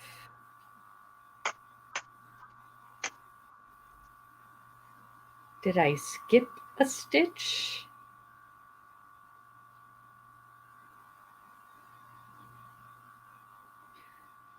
Okay, let's try it again from here. No, wait a minute. Yeah.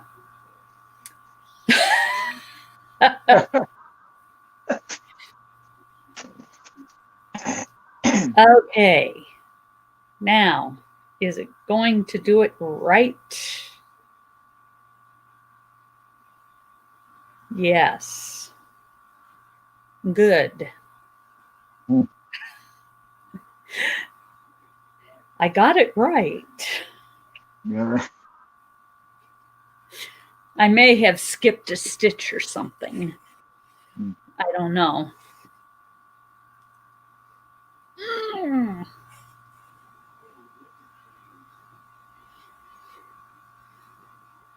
But when I finish with this yarn, I'm going to have to crochet on something else until the 25th, which is when my husband gets paid and I can take my money out of the main account.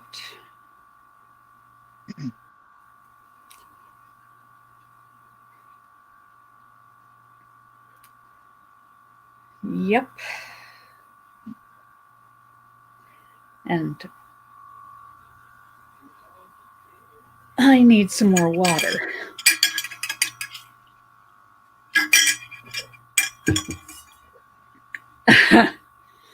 She laughed so hard she snorted. But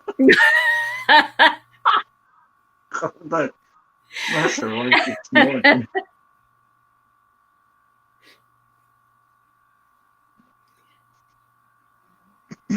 Yep. I don't think I never snorted laughing so hard. I have.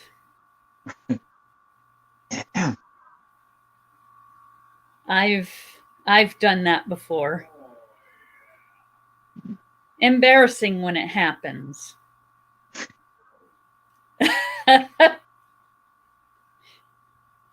Wow. I may be a third of the way done, maybe.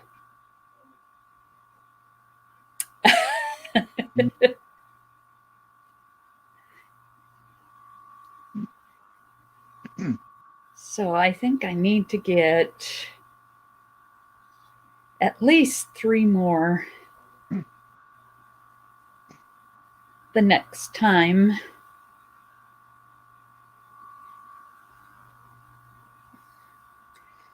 I don't know when my Lion Brand order is going to get to me.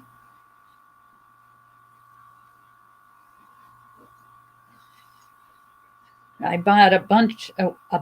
I bought some stuff on sale. Mm-hmm. 5 skeins of yarn on sale.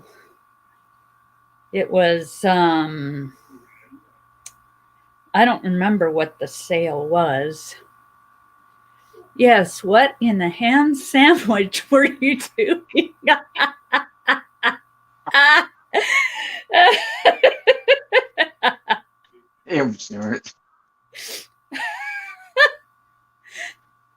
I don't know what in the ham sandwich you were going for, but it got a laugh and snort from me. Ham sandwich.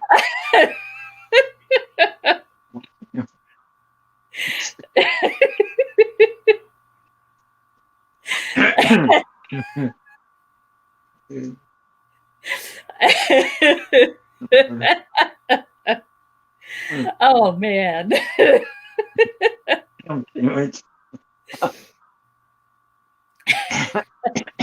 I just had to use that. I don't know why.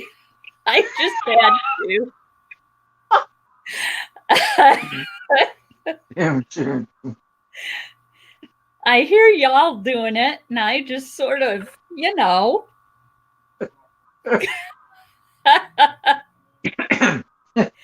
followed suit.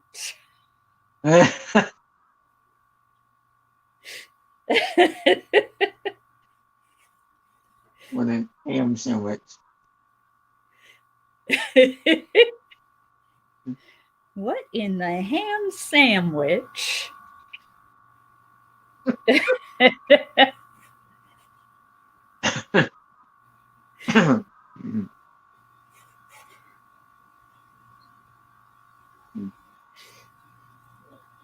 It's a lot better than what I hear my son say sometimes. Mm. And not the one that's still living at home. Mm.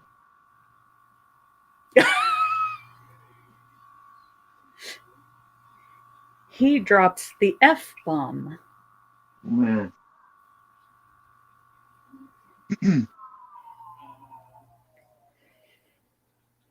Yep.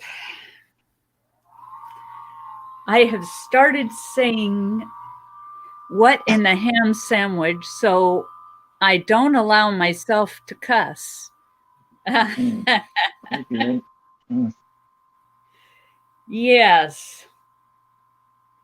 I have other words I say like fudgesicles or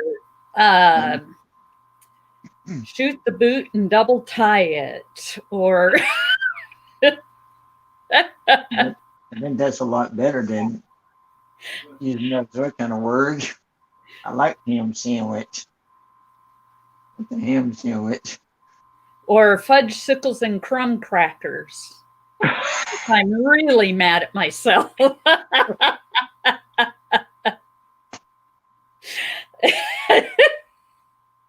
My daddy, when he was living, my daddy used to say doohickeys and thingamajigs. What did I do with that? My daddy would used to say, when he was living, my daddy used to say, what did I do with that thingamajig off over there? Doohickey. Oh, yeah. Or the whatchamacallit. Yeah. Or, that thingy over there. I do that.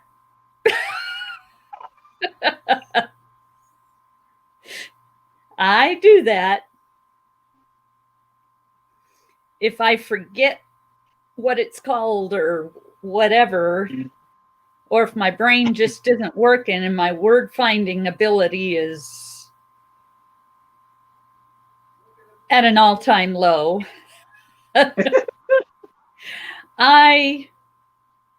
yes. the whatchamacallit, whatchamajigger, the thingamabob. Bob. The doohickey, yes. Yeah, the dude, you can't remember that. That doohickey over there. The dude. You know, that whatchamacallit. Whatever that thing is. And I could be talking about the microwave oven. Mm-hmm. Put that in the whatchamacallit. The whatchamacallit. You know, that thing over there. That thing that heats up. Yes.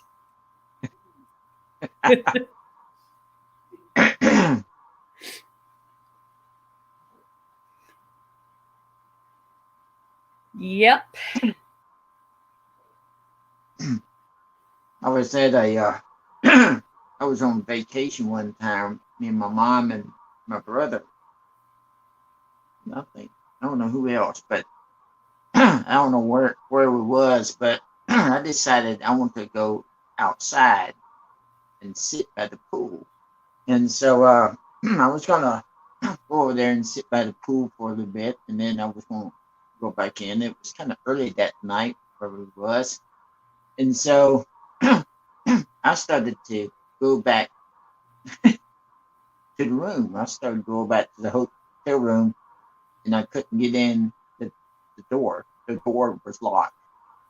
They had locked the door on me, and I couldn't go in to the hotel. So this hotel the hotel where I was had plants and had a real tall fence. So I knocked on the hotel window where I was, and my mom saw me. And I guess it started my mom because I knocked on the hotel window. And she said, son, she said, why can't you come in through the hotel door? I said, because the door is locked. She said, well, why don't you climb over the fence? And I would have climbed over the fence, but there was a cactus plant sitting right there. Oh. And I'm like, well, I don't want to slip and fall in the cactus plant because that would really hurt. Uh-huh. So I think my mom went to go get the owners of the hotel to unlock the door so I can come in. And the hotel manager says, sorry about that incident. Said we had to lock our hotel up. I said, well, I'm doing just sitting down by the pool. I said, I wasn't hurting nothing. I said, I'm just going to, go back inside. He said, well, I understand that, son. He said, but, we lock it for reasons. And my mom said, you just open up the door and let my son just come inside. And I'm like, I'm not doing that again. I'm not going outside sitting by the pool and then they lock the door and I can't get in. And, there's no way I can climb over the fence, and there was no gate at the time. I would have opened up the gate and then walked all the way around, and just get into the doors. But the doors was locked. Yeah. I was locked on from the outside. I'm like, man, I hope I don't have to spend the night out here by the swimming pool because I don't want to do that. Sleep on the ground. Yeah. Until they open it up the next morning. I think my husband will like this. I'm going to give it to him in May on his birthday. I mean, he sees me crocheting it, but he doesn't know it's for him.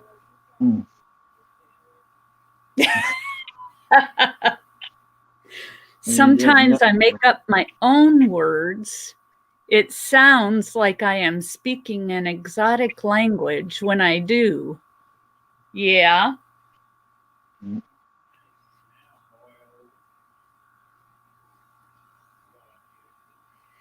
Oh, another one I use is Fooey Balooey. don't think I never heard that one before. Yep. I would have to be careful how to say that. I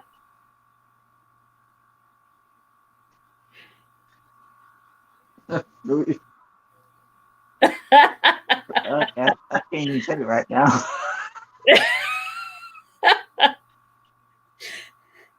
Yes, Kelly, the F-bomb. That's what I said. My son, my oldest son, the one with the 2 kids,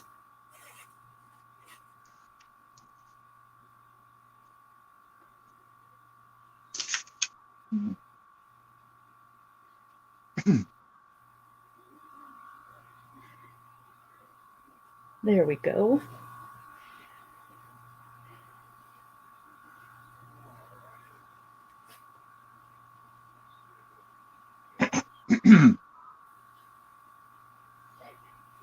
I had a friend that when she would go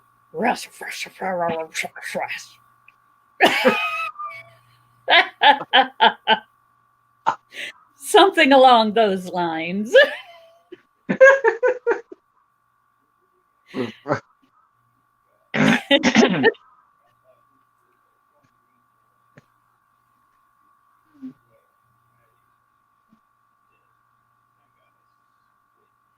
Yep.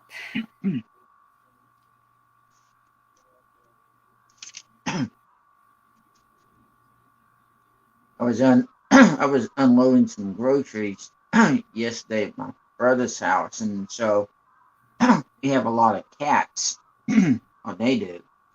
And so they had this cat that gets up on top of the roof.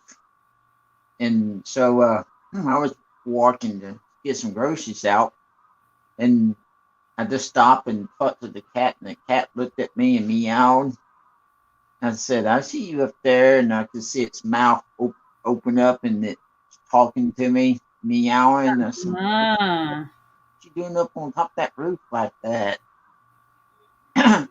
And sometimes my brother throws chicken up on top of the roof so the cat can eat the chicken up on top of the roof.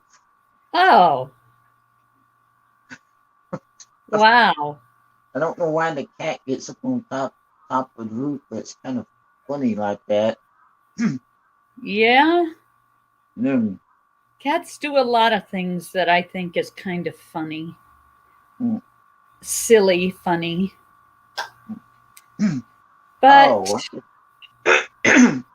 I was doing my live last night and hit her, so that way I could she heard my story where I talked about my 2 dogs. So I had these 2 dogs. One was a stray, and the other one was a beagle of ours. So I was painting one day many years ago, and I used my bed like a table to put my stuff on. So I had my palette sitting out there, and I had the paints there. So both of those dogs was in the room with me. And the beagle decided to stretch out, and it had a very short tail. Its tail was about that long, and so the dog was stretched out, and the beagle's tail got into the paint. It was kind of like kind of looked like burnt sienna, maybe midnight brown, something like that. So the dog started wagging its tail and wagging it like right into the paint. And then the other dog, the Labrador, I think it got its paw into the paint. And I'm like, oh my goodness, now I have to tell my mom, it's going to take a long time to get that paint out of the dog's tail. So Heather says in the chat, she said, how did y'all get the paint out of the dog's tail? I said, I had to give that dog a bath. Like, both of them. And that time, I don't think the dog liked getting wet. And my mom said, Mark, she said, what did the dog get the paint at? I said, in its tail. So we had to give the dog a bath, wash the paint out of the dog's tail, thankfully, it didn't harden in the fur. Yeah. On its tail. But we had an office time and had us put in chat. She said, "Did that bath work?" I said, "Yes, it did." And she said, "I think the dog just wanted to, to paint along with you." Yeah. It paint along all right. It got its tail like right down in on the palate.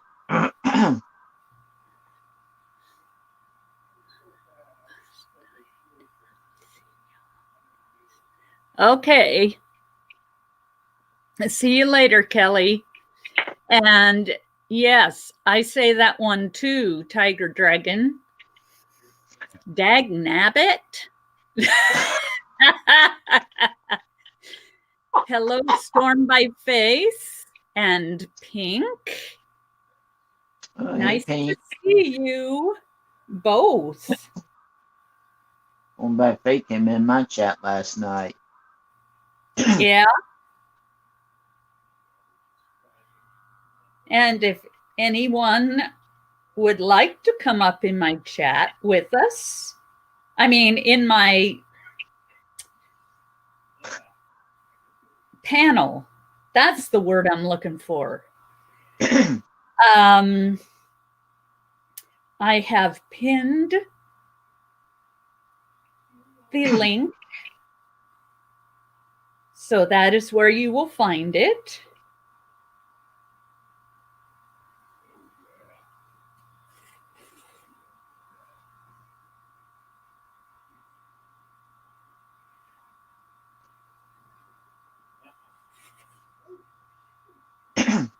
Two, three, and four. There we are.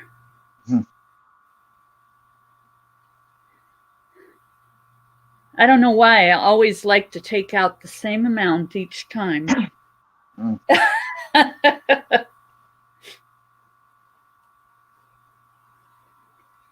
There we go. So how is everyone doing that just came in? How are you? And welcome in.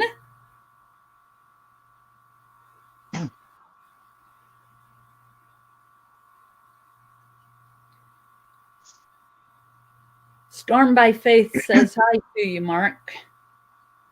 Hey, and Storm by Faith.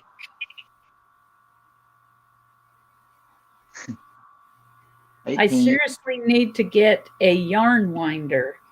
Oh, yeah. They're good.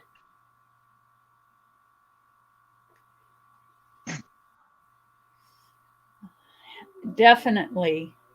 They wind up the yarn real good, too. Okay. Get through there. Wonderful. And you? I'm doing pretty good. Definitely doing good. God is good.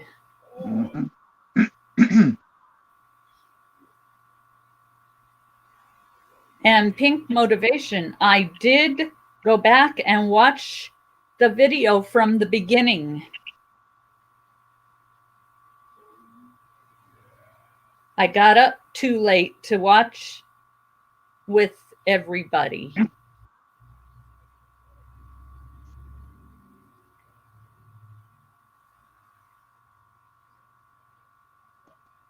Well, oh, here I thought I was, okay. Storm by Faith.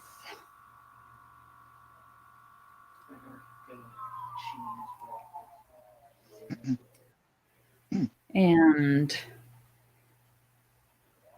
I got my dishes taken care of.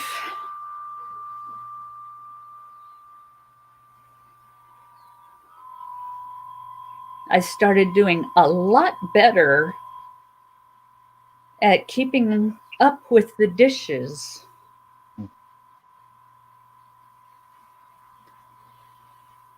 I go and put them in the dishwasher every meal now, after every meal.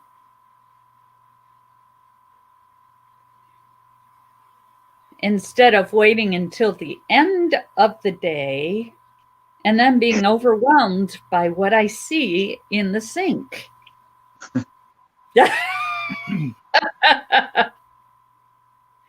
Because that is overwhelming.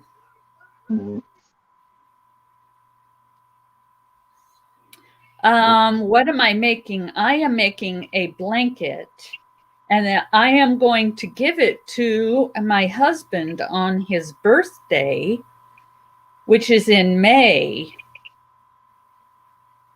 And the reason I'm starting so early is I know I'm going to have to buy more yarn, and I have to wait until my husband gets paid at the end of the month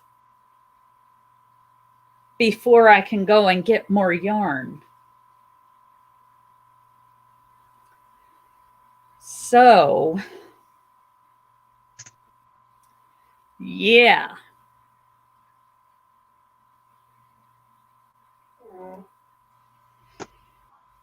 And at some point today, I am going to clean up my crafting corner here, because you guys can't see the mess. But there is a mess over here. A big one.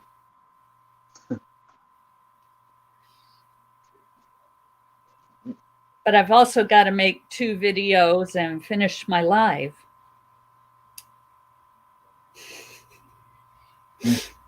Maybe I'll make the videos this evening.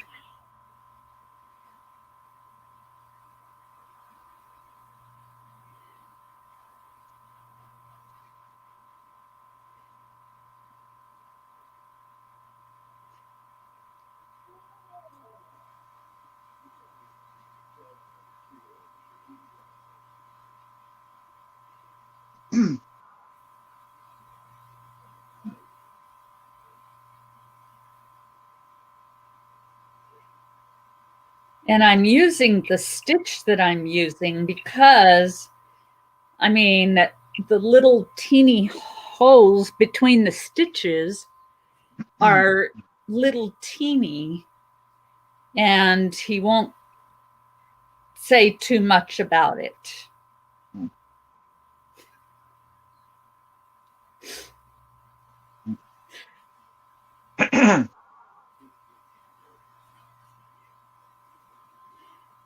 Because he's like, it can't be a blanket. It has holes in it.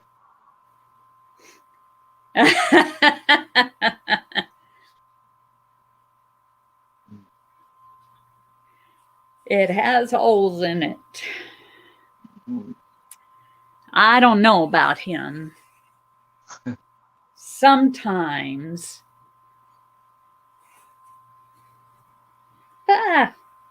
I'm getting down to the end of my yarn. And it likes to go everywhere now.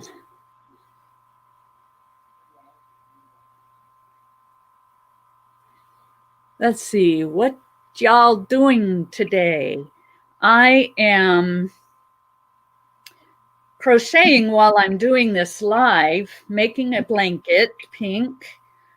And I am going to do some declutter in my crafting corner over here in the living room. And that's pretty much what I'm doing today.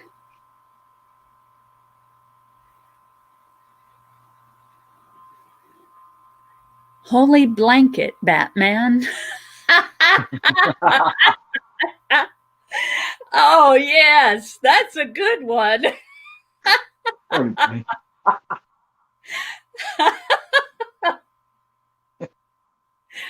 Oh, my.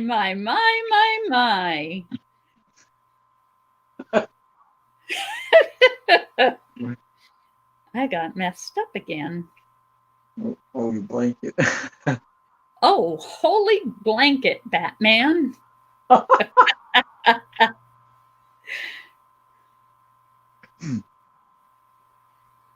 Okay, where did I actually mess up?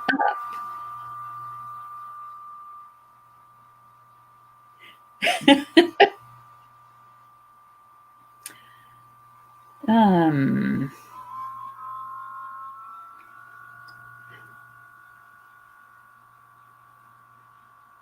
okay, okay. I've been doing this wrong all this way, and I didn't even know it. Okay.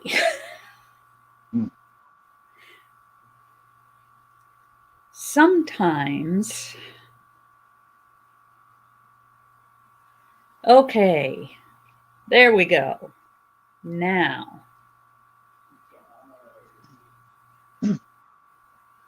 Wait a minute.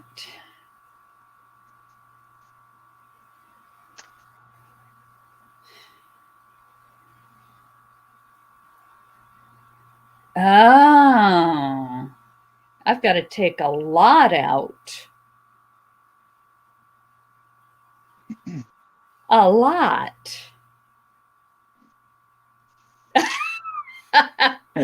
It's so nice to see Mark up with you.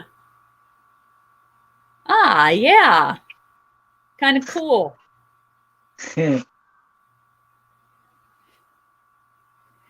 Okay. You must be pink. I've got to frog a lot. Now I can't remember where I was frogging to.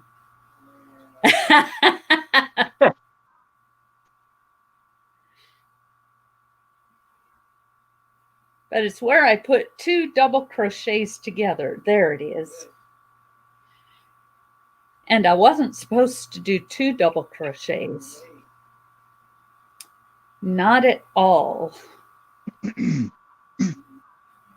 There we go. Now.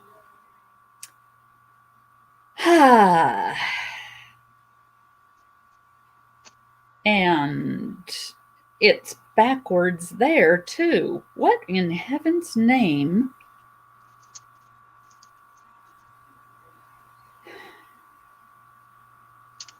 Eesh.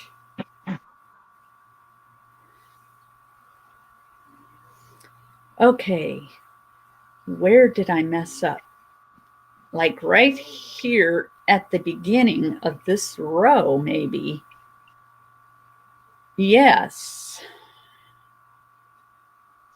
I was supposed to do a double crochet at the beginning of that row. Yes, I did do 2 chains.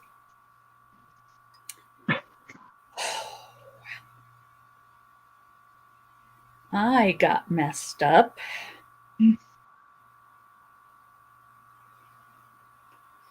There we go. Now I'm going to do it correctly. That's what happens when you mess up.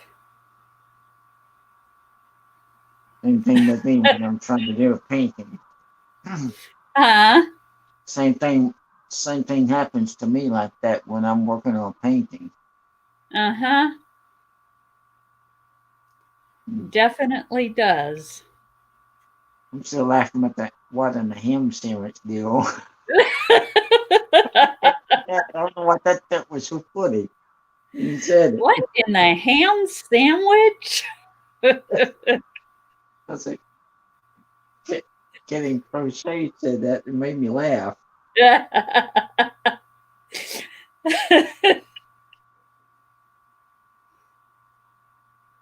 Yep.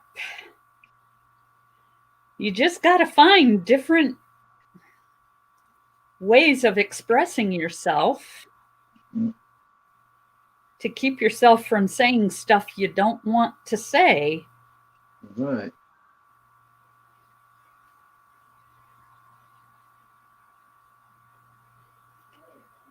Definitely.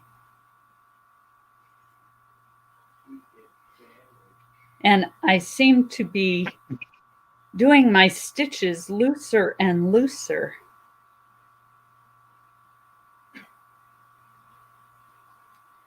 Oh, well. That's how things roll.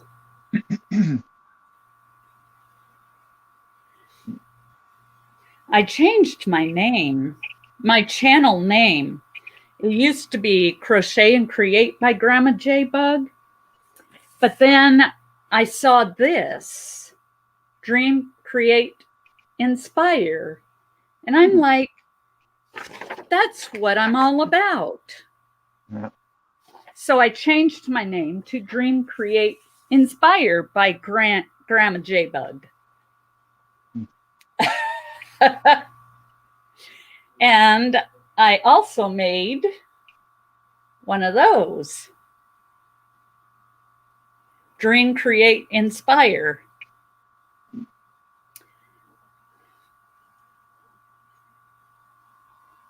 It just sort of spoke to me.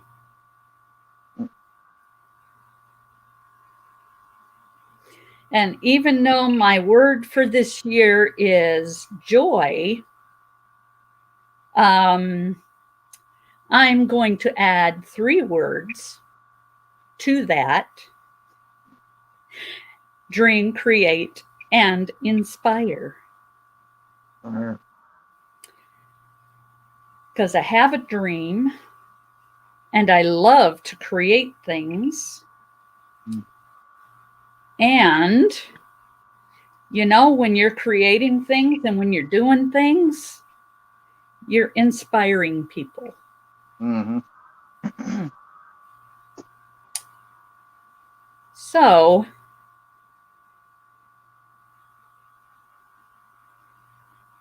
that's, and you know, when you're dreaming, creating, and inspire, it brings joy to my, you know, when I am, it brings joy to my heart. Because God has given me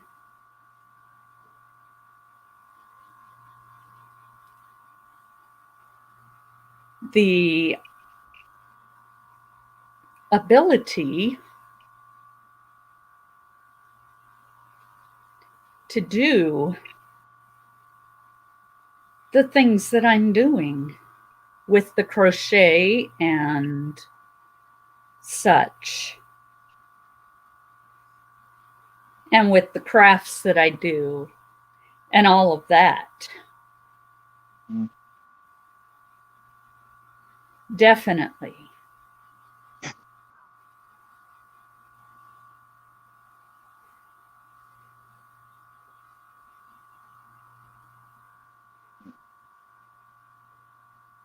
And I am using what He has given me, my talents.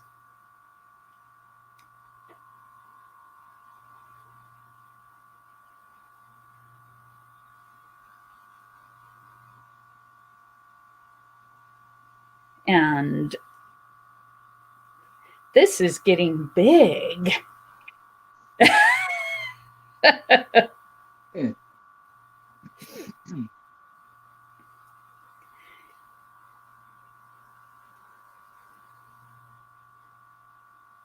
And I love what I do with my uploads.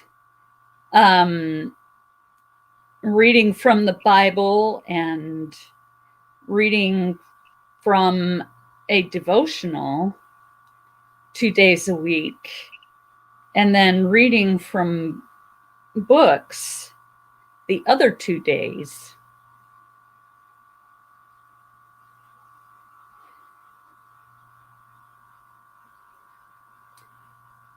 I used to, when my kids were young, I read to them every single night. As a matter of fact, my youngest let me read to him until he was in his teens.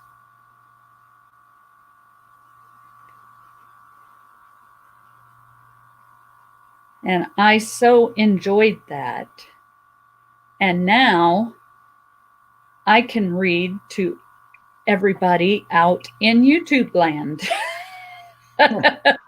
Right? Right. And I love it.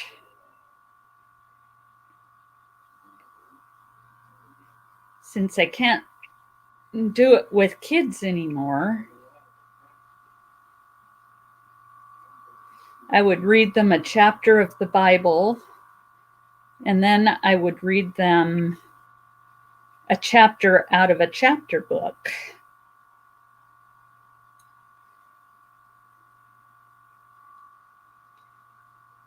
Until Michael, my youngest son, decided he was too old for it.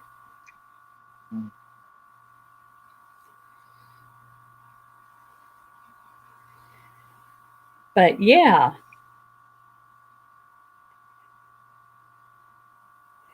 Goodness gravy, 2 whole rows that I did completely wrong. And I didn't even realize it. Ah.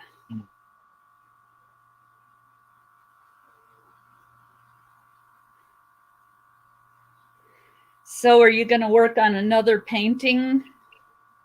I'm thinking about it.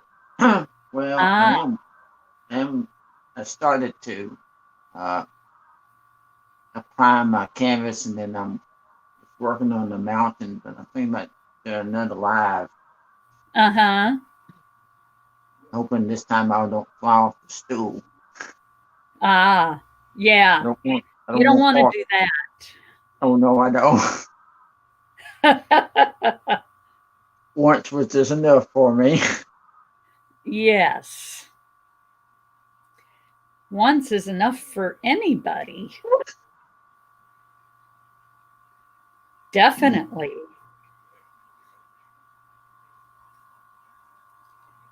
I wouldn't want to have that happen. Mm-mm.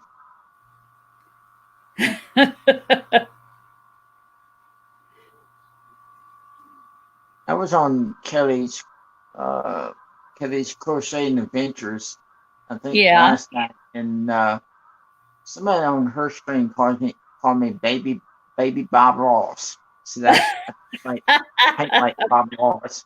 So now they call me baby Bob Ross. Oh my.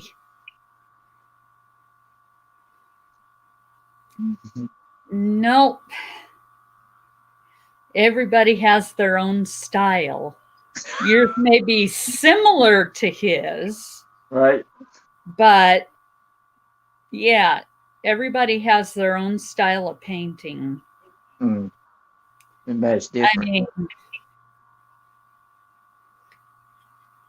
I've noticed, no painter paints exactly the same as another.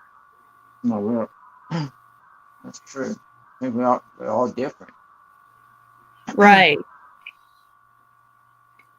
It's the same with any art, actually.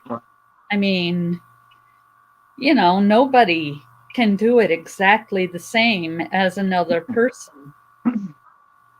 They can try. Right. But what?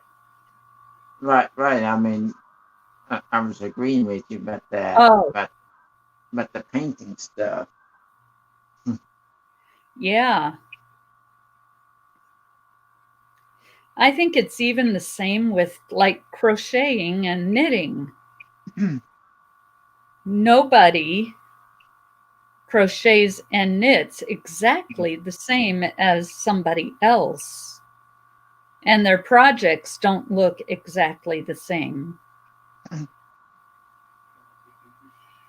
Let's see, Mark, do you paint happy little trees? I do. Happy little trees?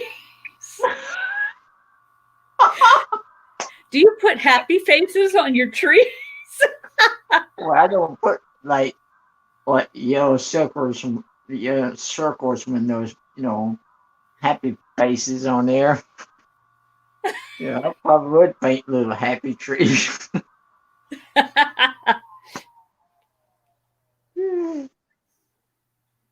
Trees blowing in the wind. That would be a happy tree to me. I got a tree like that in a painting, like it's blown, like a seascape one. Ah, Might enter that one in the fair this year too. I won last year. I won first place for a painting at the fair. yeah. I remember that one Yeah. because you showed it to us. Oh yeah. Now I've got another one I'm entered too. You have another one in the fair? I put some, when the fair comes, this fair comes, it got pushed back last year to October. This year it's supposed to be August. Okay. So I I'm don't already even looking at know if one. we had our fairs that are around here. Mm.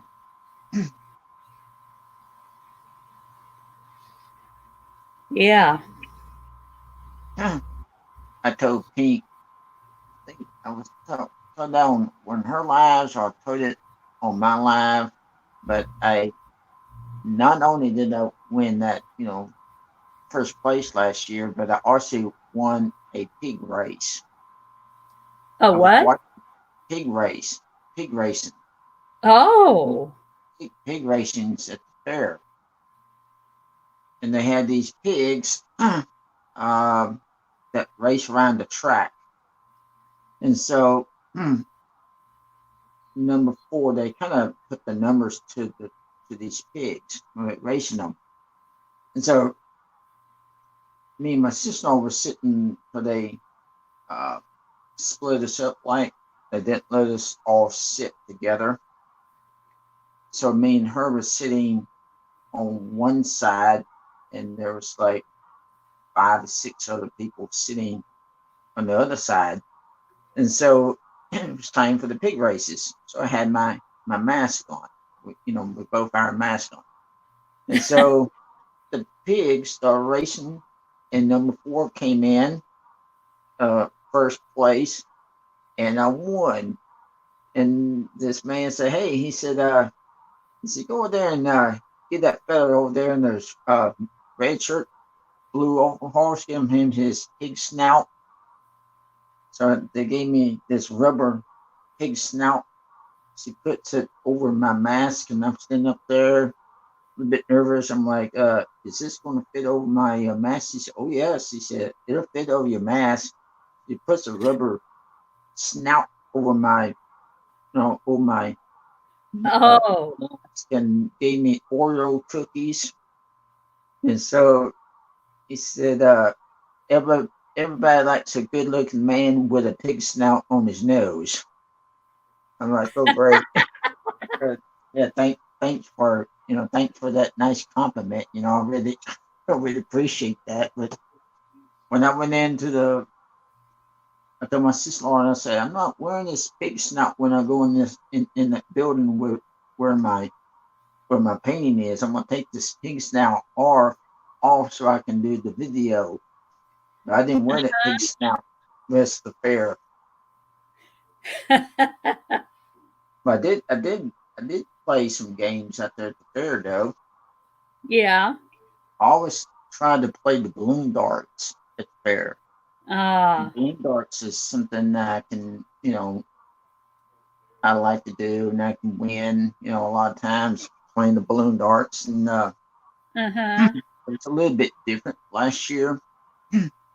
And so I played 2 of them, played two balloon dart games. And so I was wearing these gloves, like gloves that you buy, like these medical type gloves. So I had them on both hands and had my mask. And my sister-in-law, she said, "Whatever you do," she said, "do not touch your face with his gloves on. She said, if you need something, she said, tell me. She said, I will help you. She said, but do not put your face, in anywhere. And I said, okay. She said, when you get ready, she said, when you get ready to take off the gloves, she said, let me take your gloves off for you. She said, don't you do it. I said, okay. Wow. So, I was doing what, what I'm supposed to do. So I'm standing up there and I'm getting ready to do this. And I had this sister-in-law filming me. And I said, here I am at the balloon darts again. And so they hand me these, look like little beanbag type things. And they had these balloons in wooden squares. And so I had to throw it pretty hard to pop these balloons. And the Oh. person said, why don't you throw a little bit harder? I said, okay, I'll throw a little bit harder. So I threw one that popped the balloon. She said, I think we got a champ here. She said, I think we got a winner. So I went down to the next booth to try to play the balloon darts. And Yeah. then that time I could tell it was a little bit different. And there was a man there, and he said, hey, he said, son, he said, would you like to play the balloon darts? I said, sure. Yeah, I'll do that. So he handed me these like regular darts, like you throw in the dartboard.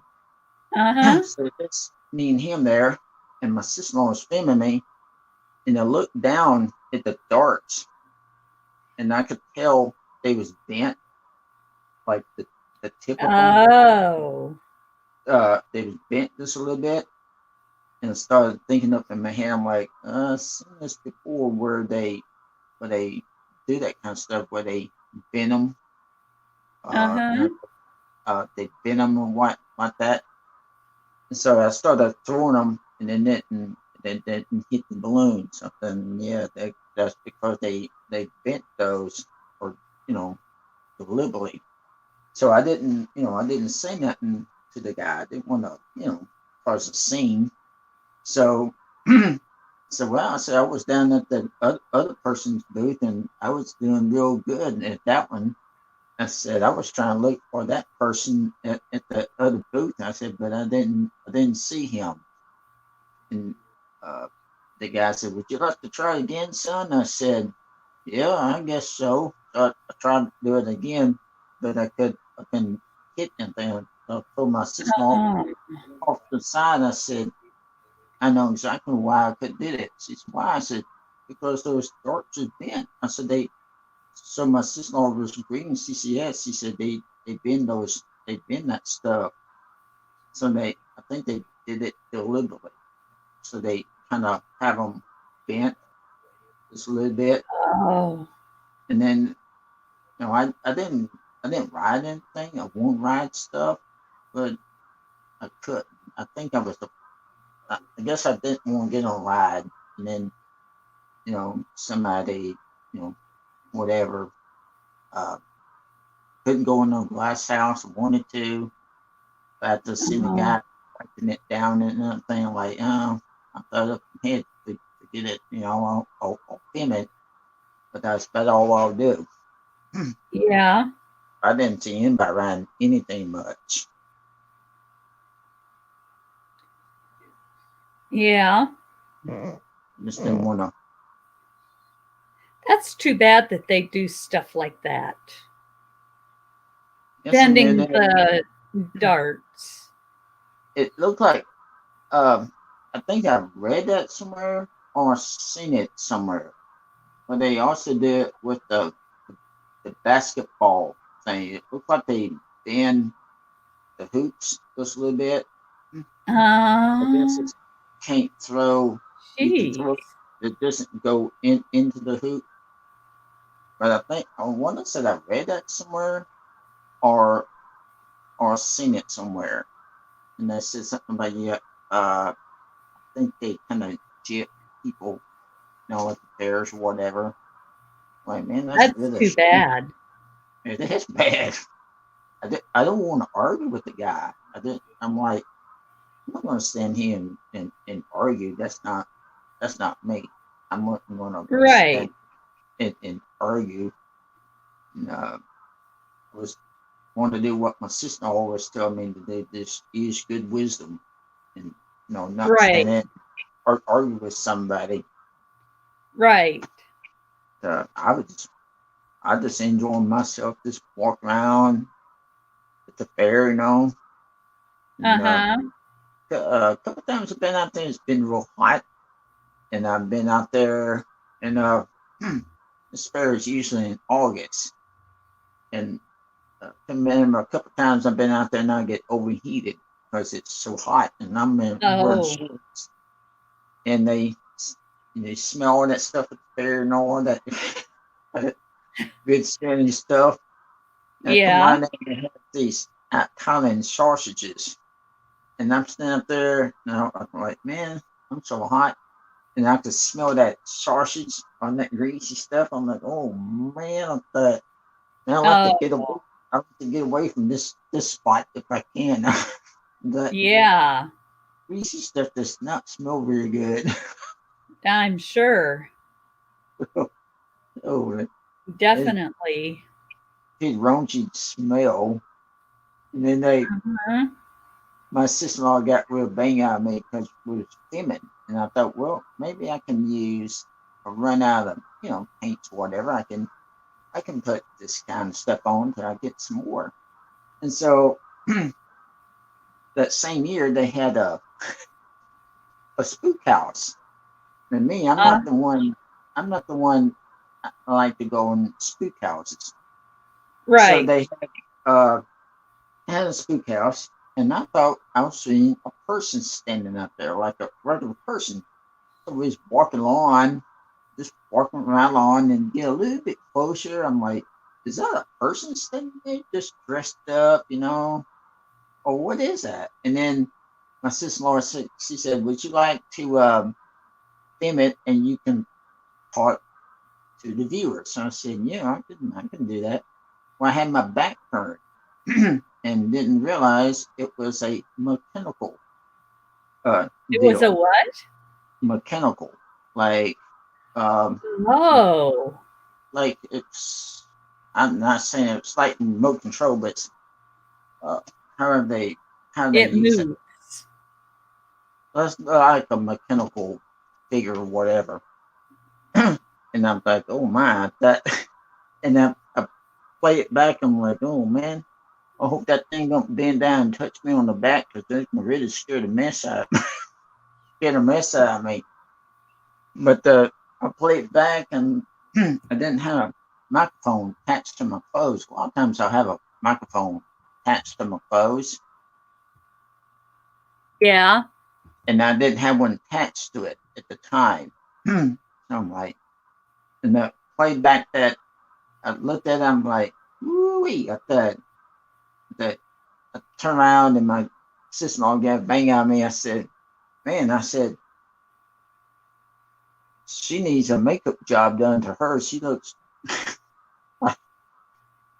pretty bad. It was that mechanical figure sitting up like that. I'm like, okay, I'm not gonna load that up. I don't wanna. I'm not gonna load that up and put that on my channel. I took that off my channel Yeah. like real quick. I'm like, I can't just look at that thing all day long on my channel. I'm gonna get rid of that thing. Yeah. I'm more liking to see the pig races or something. If they had a petting zoo, they had a petting zoo out there Yeah. like that.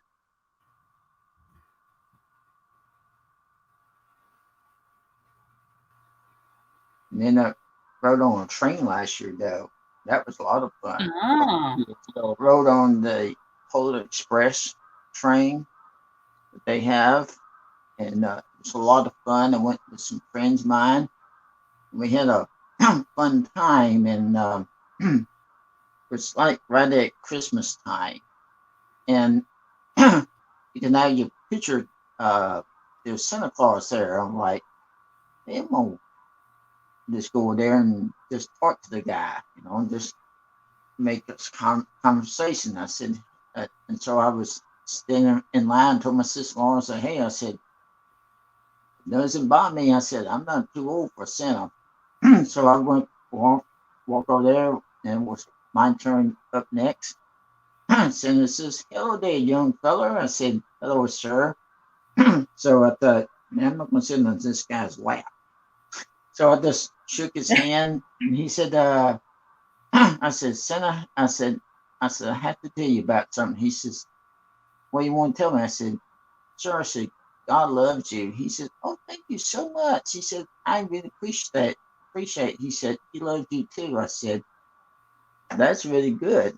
And then he said, hey, he says, what would you like for Christmas? I said, well, I'm really into art. I said, how about some color pencils and some coloring books? He said, I'll see what I can do.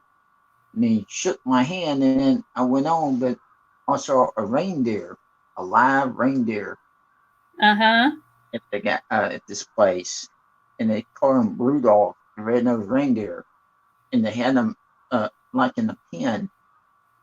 So I'm sitting up there, and I'm doing a video, and it looked like the reindeer had his back turned to me because he's sitting down, he was standing up. Uh-huh. I could see his antlers up on his head. He looked like he's chewing something. And I'm like, I don't know what he's chewing, but it's kind of funny to watch him, chew, moving his mouth around just a little bit. It's kind of funny to watch it, really, but I kind of like it.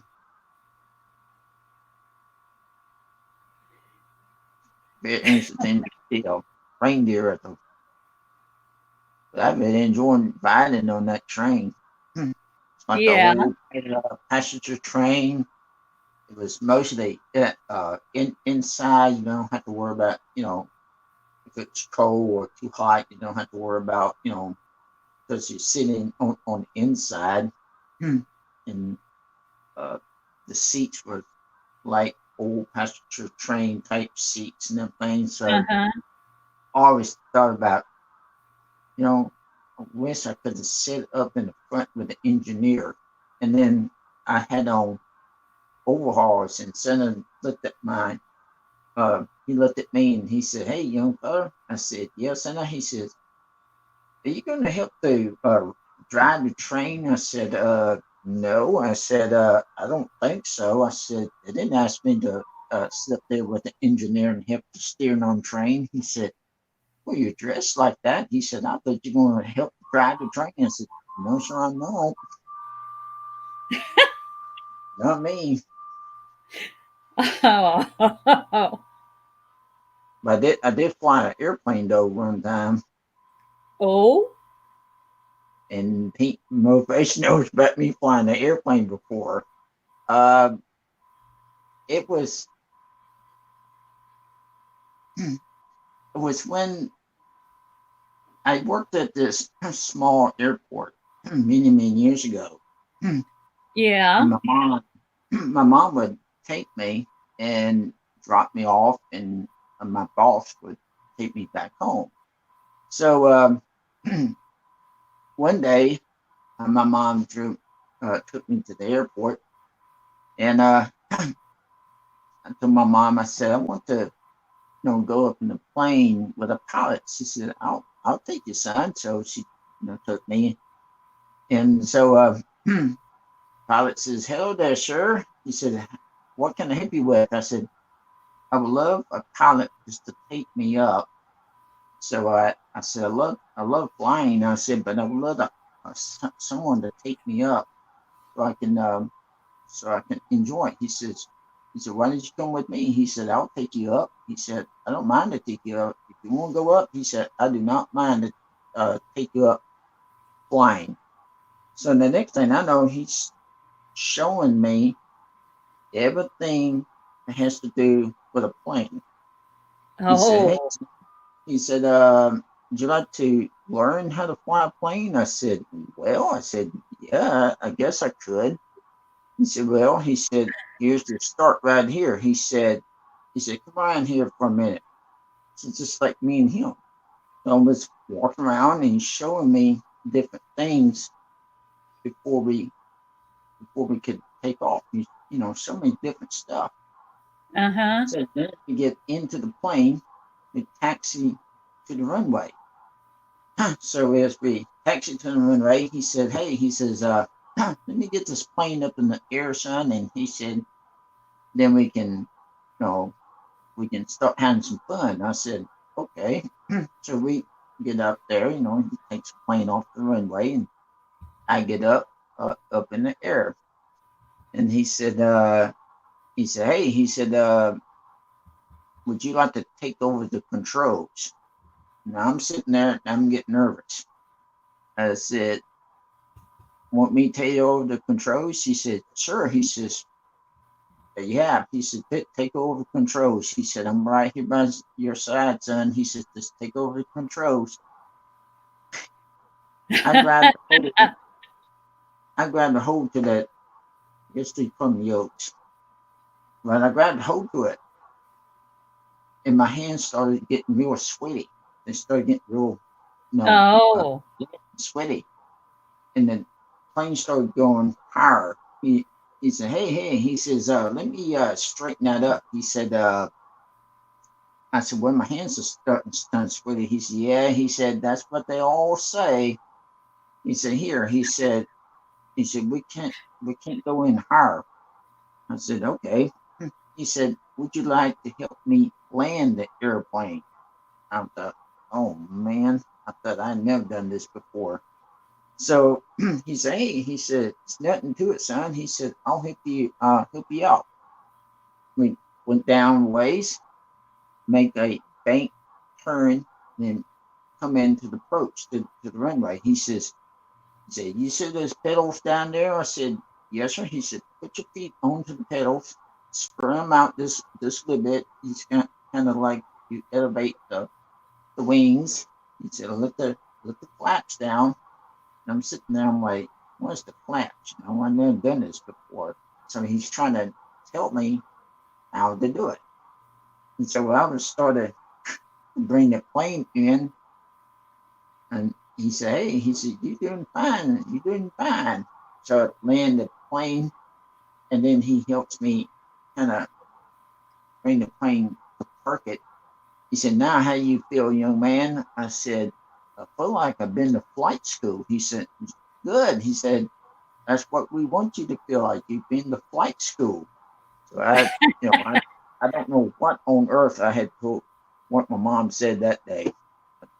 I don't know. My mom says, "I can't believe you went up there and flew an airplane."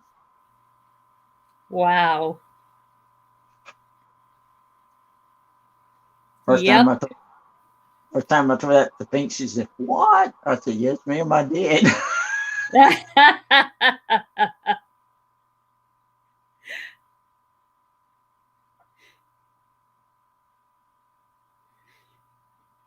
Tiger Dragon says she used to go flying with her dad Wow. when she was a child up until age 12.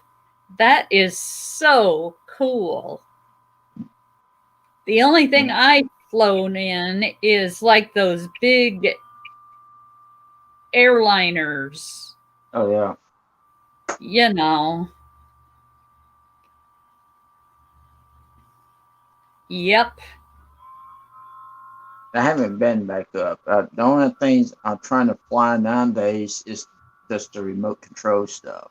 Just the remote control planes, because I used to belong to a club many years ago that would teach us you had to take the plane up off the ground, and you had to stand there with the instructor and everything, and then Right. so your plane don't get out of sight, whatever. So I haven't belonged to a club like that in years. Oh. I'm good mind too. That was a lot of fun though. Sounds like it.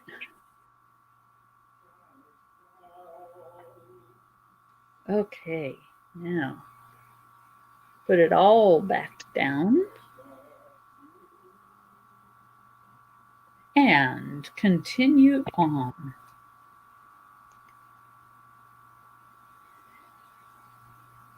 Yeah, I've done a lot of flying in my time. Not actual at the controls, but you know what I mean. My dad was a Navy man, so we had to travel a lot. And to some places, I mean, overseas, of course, you have to take a plane to get there. So, yeah, I've been on a lot of airplanes. But they're the big airliners. Right. I've never been on an airliner before, but the small ones I have. Just once or twice, but never on a big airliner. I've been on lots of those. I was glad when we moved out here that we drove across from Virginia Beach, Virginia, to the Seattle area. We drove our cars across, my mom and dad and me and my brother. Me and my brother had our license, if I remember right.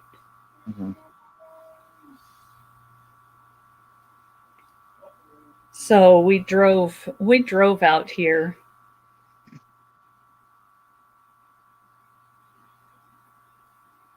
I miss my dad. He died 11 years ago. My dad died 4 years ago.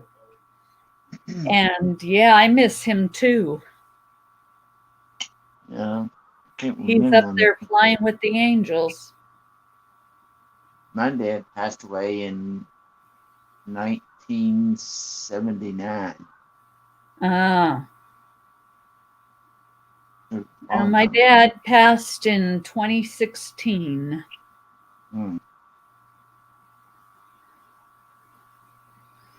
He had what they call Lewy body disease or dementia, which is when you have Alzheimer's and Parkinson's, which is what he had. Yeah. And boy, I tell you, I was missing my dad before he died even.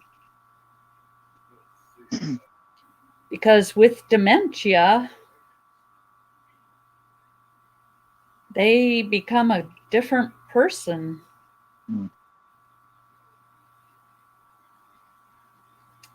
Definitely.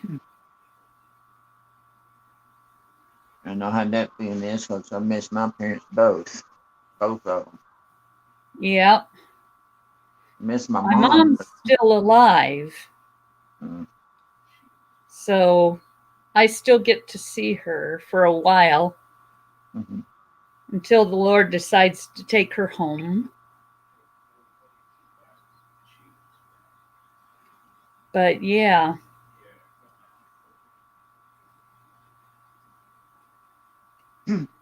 My mom passed away in March of 2005. She did what? My mom passed away in March of 2005. Oh.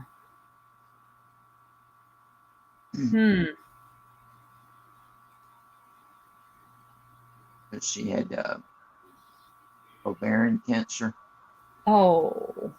That's what she had. That's hard. It's hard. It was very hard on me, and I think it was on my chat. I was talking about this last night. I was had an open vision, and on the night that my mom was going to go home to be with the Lord, um, I was crying. I was really into tears that night, and so my mom wanted me to pray for her, and I couldn't do it. Mhm. I just couldn't do it. So went and sat back down, and then now suddenly somebody talking to me deep on the inside, like, I want you to go outside, and I want you just to wait for a few minutes. So me, I was obeying and doing what I'm supposed to do. I went outside and sat down. Tears just flowing out of my eyes that I couldn't control it. And then I looked off towards the north, and I saw these beautiful colors, like a rainbow. It's like a clear, very clear night. It's like Uh-huh. colors of rainbow.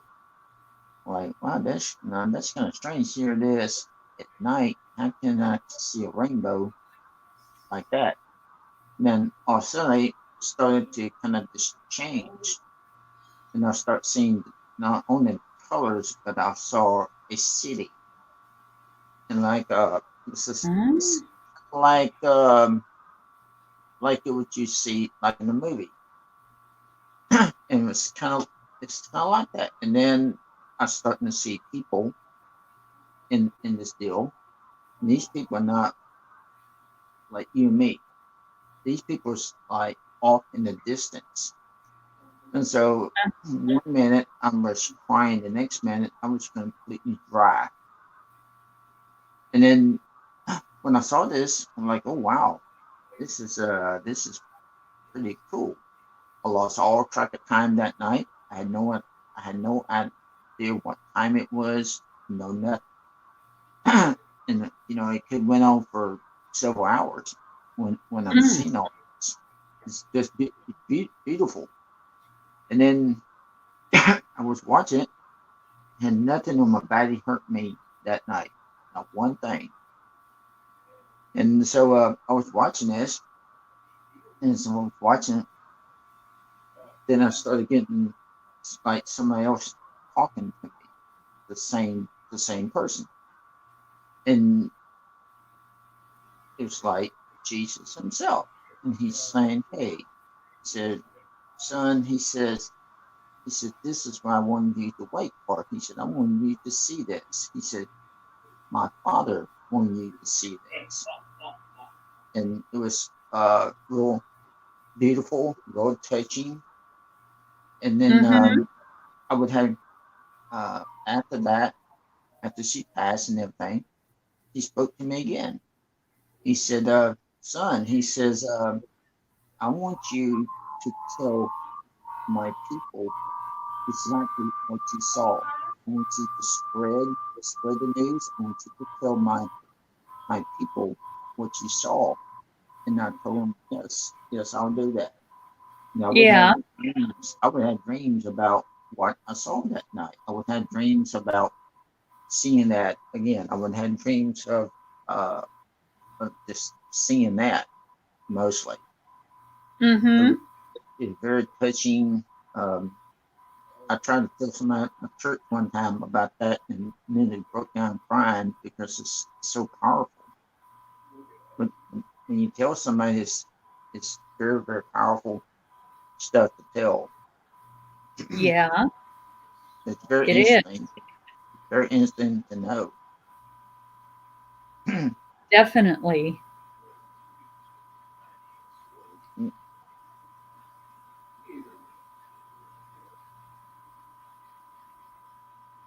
Yeah, I remember the day my dad left this world. I I totally lost it. Mhm. I wasn't just crying, it was uncontrollable. Mm-hmm.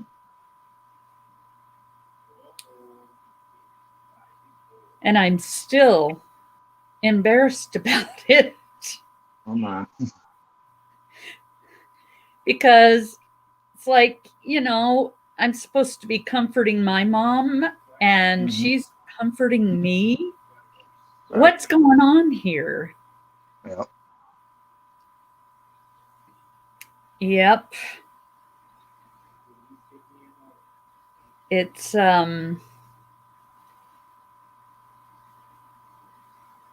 I went into a deep depression after that. Mm-hmm.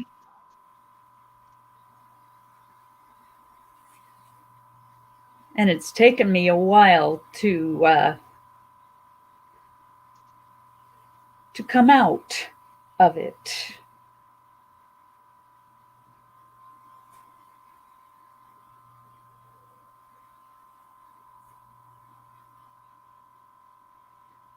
But it's nothing I want to go through again. Mm-mm. Your dad saw angels before he passed away, huh? Oh. I have no idea what my dad saw. Mm-hmm.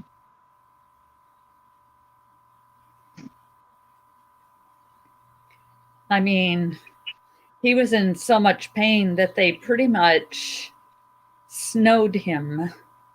Mm-hmm. It gave him lots of, I don't remember what the med was, to keep him sleeping type thing. Mm-hmm. Yeah. But someday I'll see my dad up there in heaven and he can tell me what he saw. And I can tell him what I see Same here someday. Same thing with me. Someday I'll see my mom again. Yep.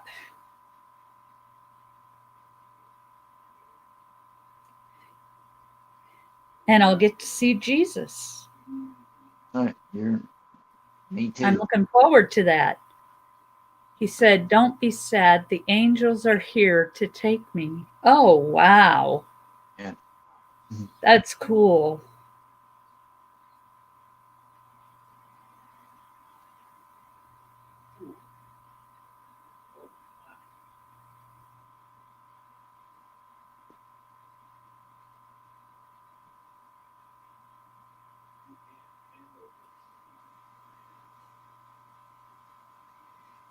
Yeah.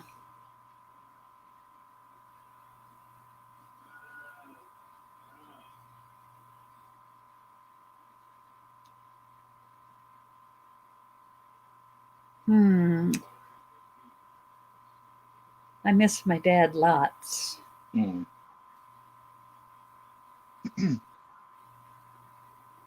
Definitely.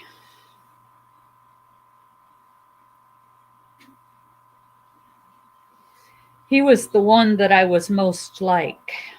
Mm. I was more like my dad than I was my mom. And my hair is getting into all of this, even though I have it tied back and put in a snood.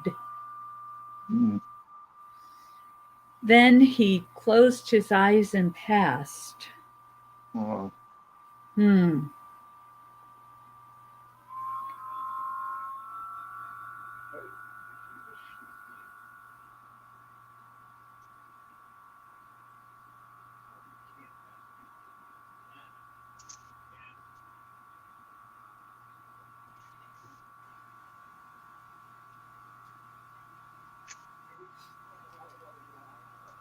I think I got my hair out of there. There we go. Yep.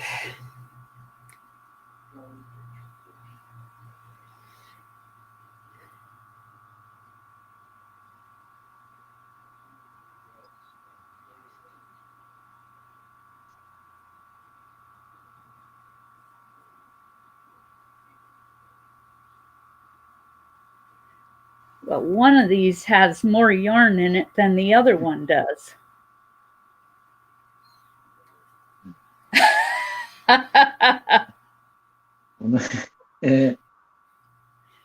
I'm almost to the end of the one. Getting closer to on the other, but not quite. And I think when I get to the end of this row, I'm going to turn if I can and do a few more stitches and then go on to something else.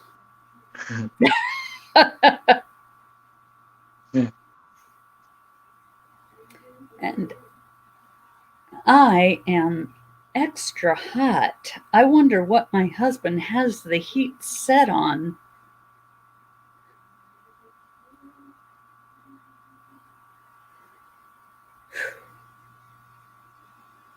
Because it is hot in here. And I don't think it's a hot flash.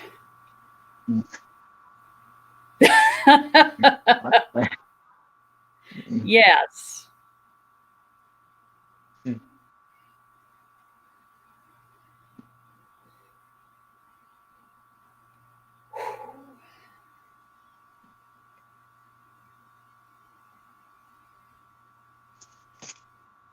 Okay, yarn. Yeah, there's a lot more yarn. I don't know why.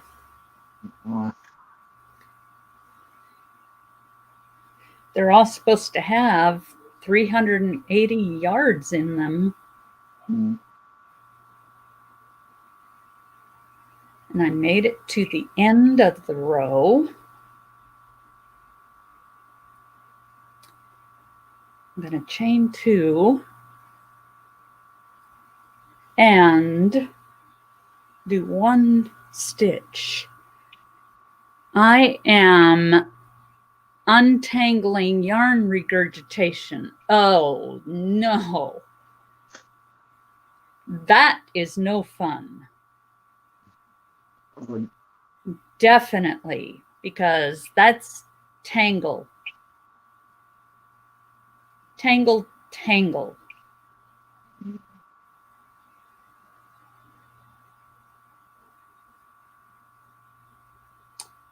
Okay.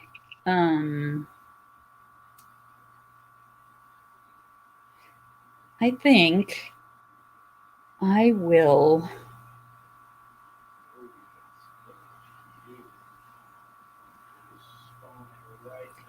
go back here a little.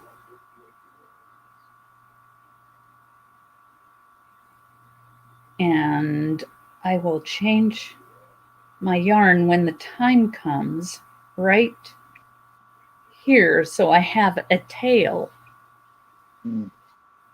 And this is about 1/3 of the blanket.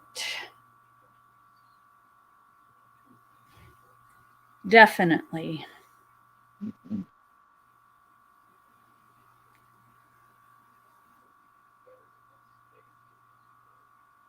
Okay.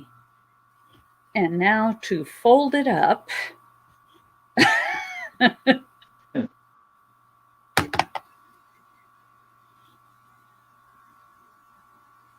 And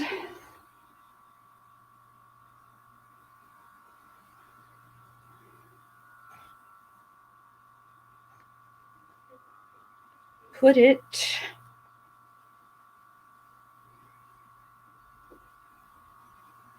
it down for now. Ugh. There we go. And I do not know what I want to make now. Maybe a scrunchie.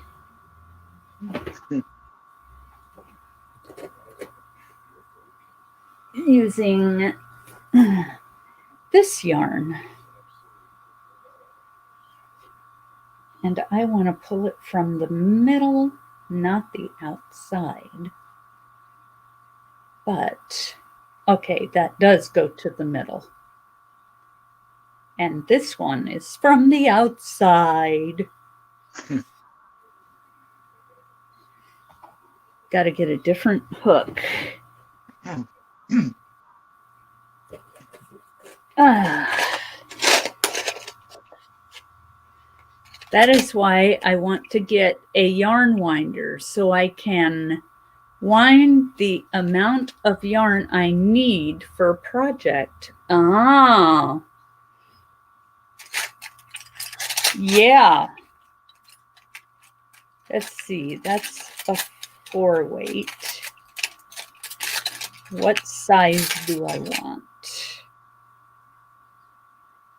Yeah, I think that'll work. So I have that. Yeah. I like to take my yarn, the yarn that I've used, and wind it up. Wind up the stuff that has been, you know, I've used a portion of it and I have a bunch left. And I like to wind it up.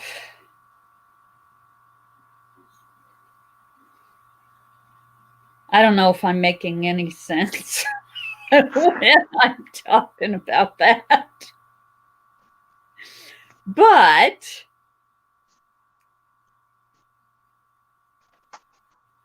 okay, now let's single crochet this on here. I'm not even sure I'm doing this right, but I will learn as I go. Yes,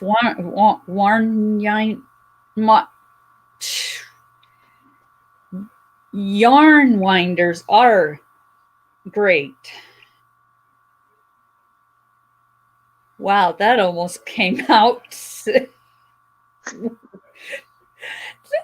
Everybody would have been laughing.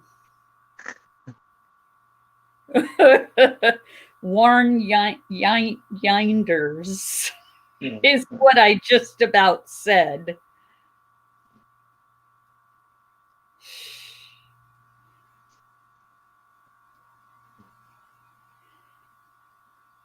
Yep, my words do get jumbled up sometimes.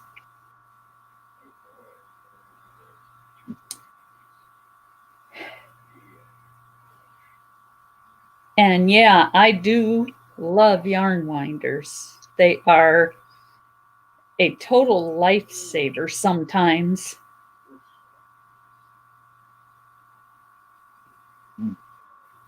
Definitely. And there are some that don't cost a lot that you can buy.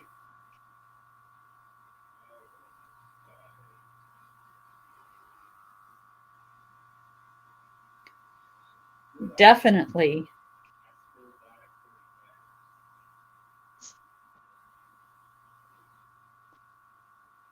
And I am starting to get hungry. So I probably ought to end my live and go on again later this evening, because I need to eat. You have not chatted too much. I like it when people chat in my chat. Thank you for doing so.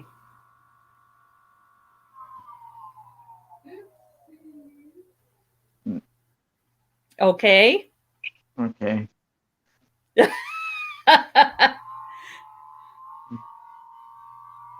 Because Tiger Dragon was apologizing to me.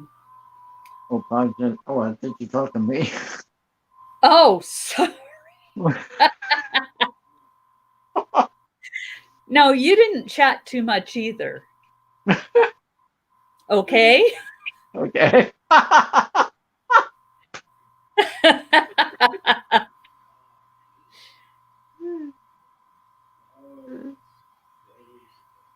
Yep.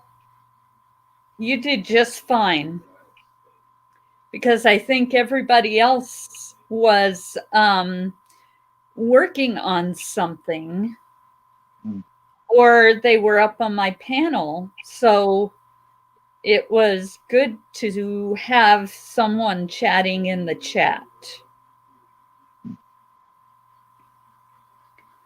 Definitely.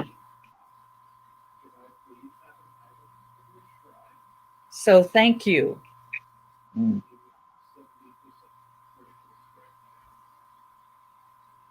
So yeah, I am going to say, well, for me, it's good afternoon, but because 2:48, ended up having to unravel yarn. Yeah. And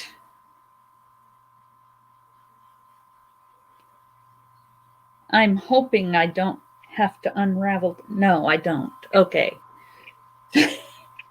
And the only thing I don't like is when one end gets tangled in the other end.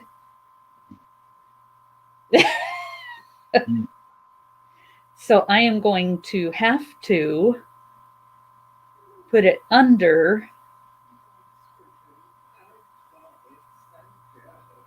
some other yarn.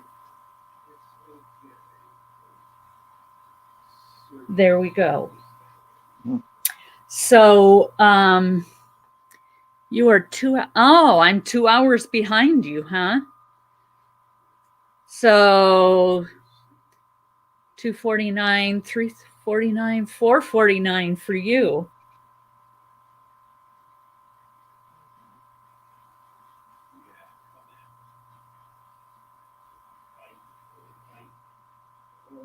I am hopefully making a scrunchie.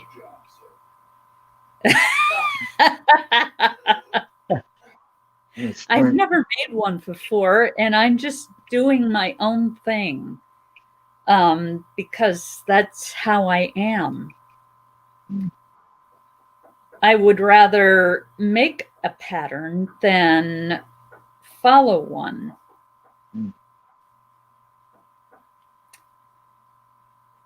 So, yeah, I am going to say see you all later, and I will talk to you later. I might go live later this evening. And thank you, Mark, for coming up on the panel with me. So if y'all see me go live this evening, come join me. It will be, maybe. It'll probably be like at Well, I don't know what time. I might go live. I've almost done 4 hours, so I'm saying I might. And it'll be an impromptu one like this one was. But until then, I will see you all later. Have a wonderful rest of your day. And may God bless all of you.